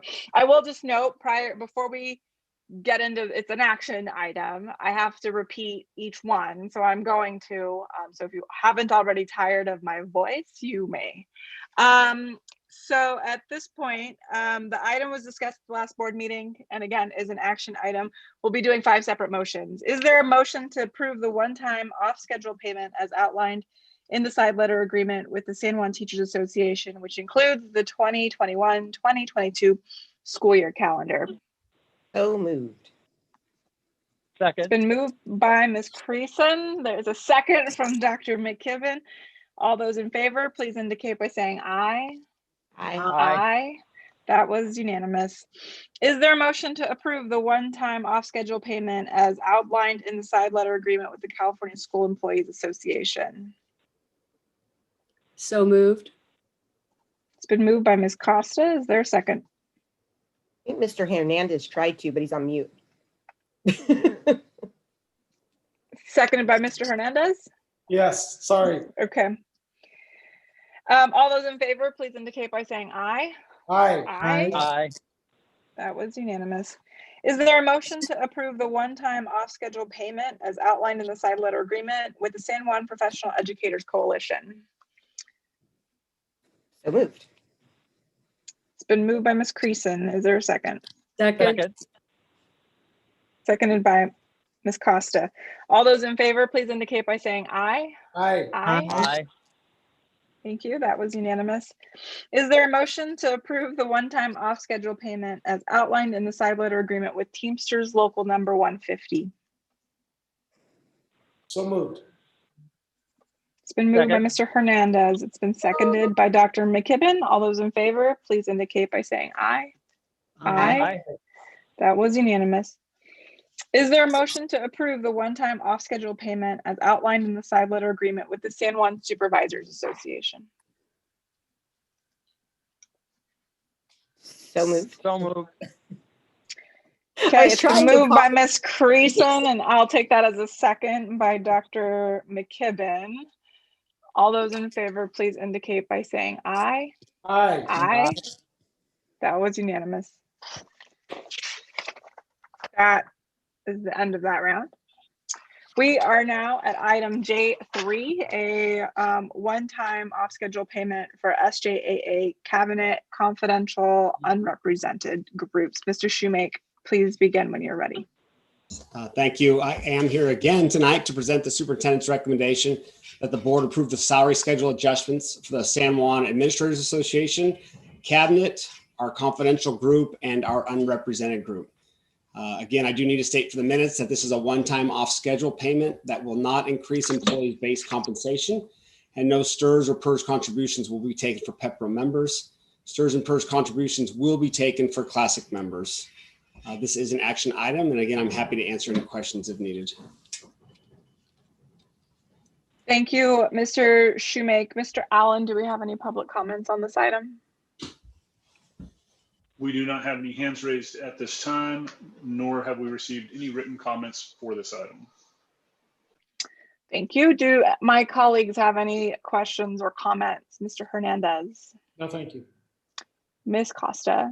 No. Ms. Creason? No. Dr. McKibben? No. This item was discussed at the last board meeting and is also an action item that complements our previous actions. We'll be doing 2 separate motions. Is there a motion to approve the one-time off-schedule payment for SJAA and Cabinet? So moved. So moved. It's been moved by Second. Ms. Costa, seconded by Dr. McKibben. All those in favor, please indicate by saying aye. Aye. Aye. That was unanimous. Is there a motion to approve the one-time off-schedule payment for confidential and unrepresented? So moved. Second. It's been moved by Mr. Hernandez, seconded by Ms. Creason. All those in favor, please indicate by saying aye. Aye. Aye. Aye. Aye, that was unanimous. So now we are at item J4, annual policy review. Ms. Simlick, please begin when you're ready. There you are. Please begin when you're ready. Thank you, and good evening, President Vasquez, board members, Superintendent Kern, and Ms. Cunningham. Superintendent Kern is recommending the board discuss and review the following 4 board policies pursuant to Board Bylaw 9311, which requires that they be reviewed annually. One is the 3430, which is investing in debt management, 6145, extracurricular and co-curricular activities, 6020, parent involvement, and 5116.1, intra-district open enrollment. And the recommendation by staff is to revise and update board policies 6020 and 5116.1 based on general needed updates, as well as formatting changes to align to CSBA's new format regarding board policies. Be happy to answer any questions. Thank you, Ms. Simlick. Mr. Allen, do we have any public comments on this item? We do not have any hands raised, nor do we have any written comments submitted for this item. Okay, thank you. I'm going to turn it to my colleagues. Mr. Hernandez? No comment, thank you. Ms. Costa? Ms. Simlick, thank you so much for answering all of my questions ahead of time. I just would like to say for the record, one of the questions was about taking off the words family engagement, because I thought that actually represented our community and our families more than just the words parent involvement. And your explanation that this is in keeping with the Gamut program for the California School Boards Association and how we tie into their program. So thank you for that explanation. And I thought the public should know that as well. So thanks. Thank you, Ms. Costa. Ms. Creason? No comment, thank you. Thank you. And I was just to kind of mirror the clarification that Ms. Costa just offered. Ms. Simlick, I offer you a moment as well to offer kind of just any generic discussion about, I think Ms. Costa covered the parent involvement piece, but perhaps the intra-district open enrollment changes. Yes, again, actually the open enrollment changes were really all formatting changes. There was nothing substantive to that one as versus the open enrollment one. Thank you. And again, just for our public members' awareness, appreciate that clarification there on what is under discussion now. So seeing no further questions or comments from my colleagues. Dr. McKibben, sorry. Dr. McKibben, do you have any questions?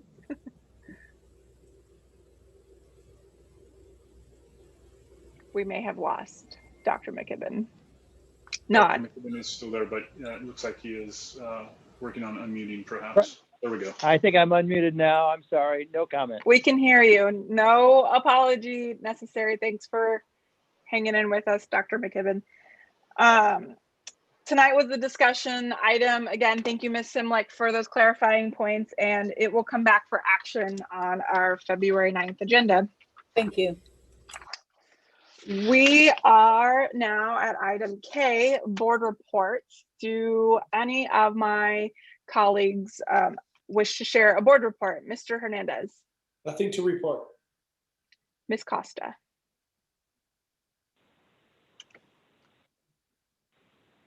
Ms. Costa, you're on mute. Oh, maybe intentionally. I just was not, my fingers were not working well. I just wanted to thank Superintendent Kern for both sessions with the SPAC parents.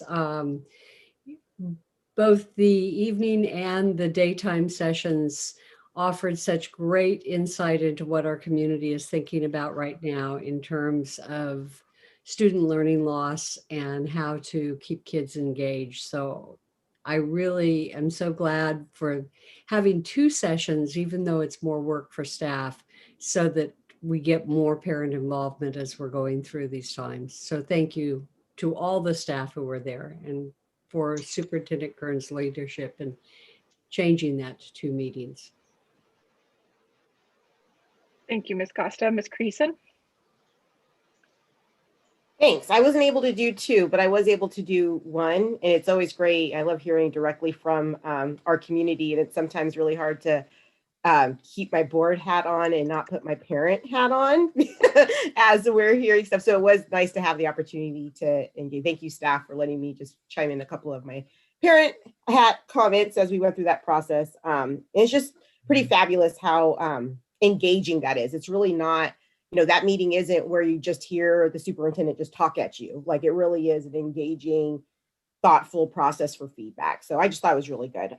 Also want to say, I went to both of the social justice workshops for high school and middle school, and I just love our kids. A lot of really heavy stuff came out of that, and I mean, being a Black woman, it's not super surprising, but when you hear your baby say it, I mean, you can't not get emotional, right? To hear what they're going through, but also how brave they are, and they have these amazing ideas. And I think all of us are really shocked. I mean, don't take offense, middle school kids, but I mean, there's some really mature thoughts and comments and ideas that came out of the middle school session. It was just kind of like, whoa, this middle school, in a great way. So I just want to thank the staff. Again, it was such staff and our partners. I know that IYC was a part, and a couple of other groups. And I'm sorry, I don't remember all the names. Our community partners that were a part of that work. And again, it was such a thoughtful and engaging process that really centered the communities we're trying to reach, not us as a district or us as a system. It was just really, really well done. So I hope that we can do more of that. And I think that's it. Thank you, Ms. Creason. Dr. McKibben? Can you hear me, or do I need to punch? You're good. Okay. I just wanted to echo the comments, Ms. Costa and Ms. Creason, but in particular, I wanted to talk about the middle school kids and thank Armani Easley and Ms. Hill for leading it. And I was thinking about the comment of a young middle school kid talking and opening himself out and talking about how he fears every time he sees a police car, and how the group congealed around him and his comments and his opening up. It was very impressive, and indeed those middle school kids were just amazing. Thank you, Dr. McKibben. And Ms. Costa, you would have something you would like to add? I do. I was also at the middle school session, and I just want to say they started with 2 student poets who were San Juan Unified School District alumni. And coming right off of the inauguration, hearing these students do their poetry just moved me to tears. It was very hard to keep on the board face as I was listening to them speak. And one of the young ladies is actually in contention for the poet laureate, the student poet laureate. So I thought that was terribly exciting to know that one of our San Juan kids could be at a future inauguration. So with that, I'm done. Thank you, Ms. Costa. I was able to join a part of the Student Social Justice Forum as well, and I'm very appreciative to the team that worked hard to put it on, but more so to the students who show up and allow themselves to be vulnerable in a way that I'm not sure I could have been at that age, frankly. So with that, I think that's the end of board reports. Seeing no additional pieces, we are then at item L, future agenda items. Do any board members wish to add any items to the future agenda? Okay. We are now at item M, visitor comments. Mr. Allen, are there any visitor comments at this time? We do not have any written visitor comments that have been submitted. We would invite anybody who has joined us on the Zoom webinar and would like to offer a comment to raise their hand at this time. You can, of course, do that by hitting the raise hand button at the bottom of your screen on a mobile device, the bottom of the attendee list on a desktop Zoom client, or by pressing *9 if you've dialed into the meeting tonight. It does look like we have one hand that has been raised, President Villescaz. Thank you, Mr. Allen. I'd like to remind the public that comments are limited to 2 minutes. Under the Ralph M. Brown Act, the board is not allowed to comment on items that are not on the agenda. So we're not ignoring your comments. We just can't respond to any individual comments. The superintendent can refer items to staff who will follow up with you. And so now I invite our public comments to commence. Our first comment will be from Carrie. Carrie, when you're ready. Dear Superintendent and Board, as parents, we are fed up with your lack of getting things done. We are asking that you step down your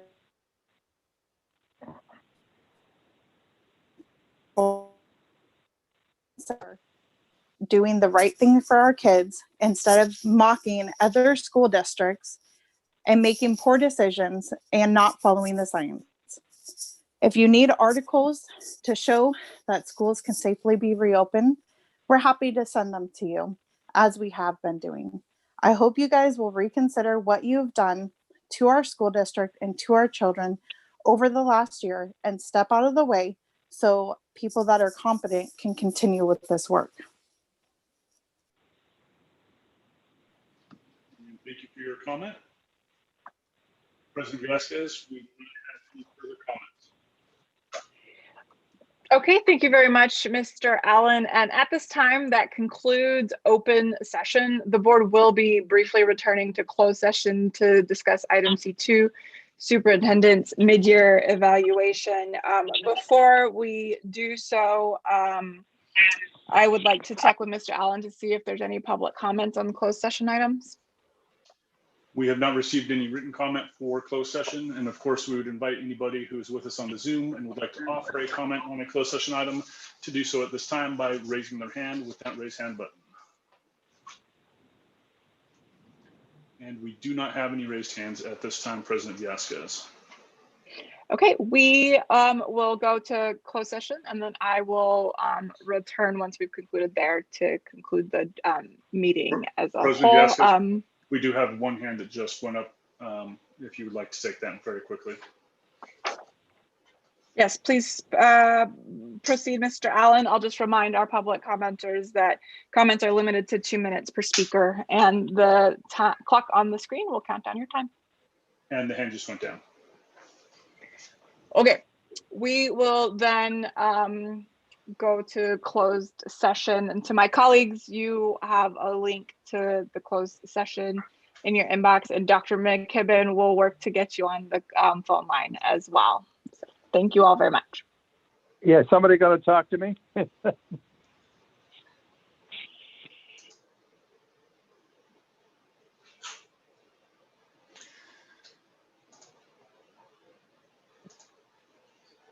Trent, are you there?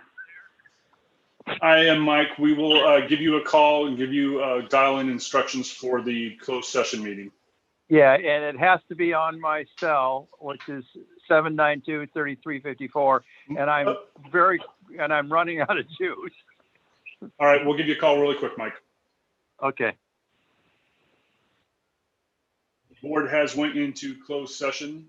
You are welcome to remain here on the Zoom meeting if you would like. They will return from closed session to close the meeting, or you may, of course, adjourn for the evening yourselves. Thank you for attending the meeting. Our next regularly scheduled meeting of the Board of Education set for February 9th. We do anticipate that it will be held on the Zoom platform, with public session expected to start at 6:30. Now let's find the latest information for our board meetings at www.sanjuan.edu/board meeting.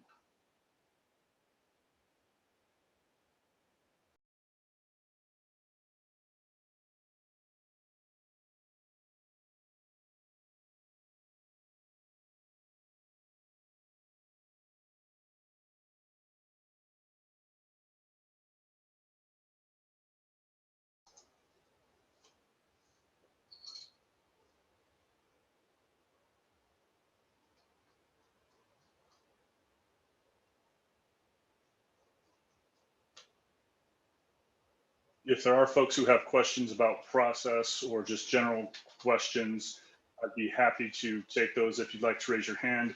Just so folks know, there's not anything necessarily expected to be coming out of closed session tonight. So I would not expect any sorts of announcements. My expectation would be the board will come out. Again, you are welcome to stay here as well. Ms. Northam, how are you? I'm good, Trent. How are you? I'm doing well, thank you. There's nothing further on the agenda, correct? All the There's not. items. Okay, thank you.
Again, for those who are still on the Zoom meeting with us, you are welcome to remain. The public session of the board meeting has been concluded with all items discussed and moved. The board did return to closed session because they did not finish their discussion on all the closed session items. So they have returned to closed session to do that. They will return to close out the meeting, report any actions that they do take. However, no actions were agendized, so we do not anticipate. But again, you are welcome to stay here and wait for the board to return to close out the meeting. Thank you for joining us.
Mr. Allen.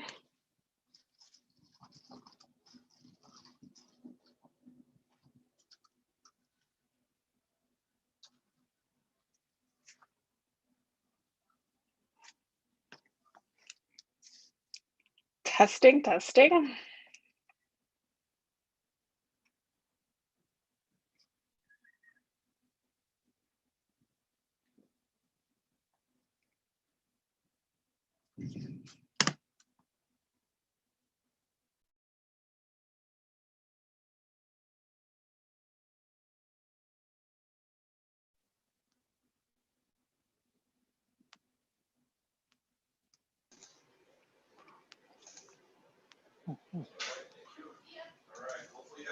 Mr. Allen. President Viasquez, we are recording. Fantastic. We have completed closed session. There are no closed session action items to report out. So with that, we are adjourned and have a good evening. Thank you, President Viasquez, and thank you for those who have stuck it out.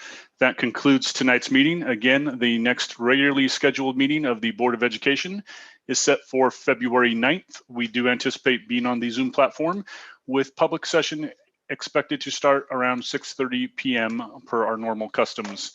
Thank you again for attending, and good night.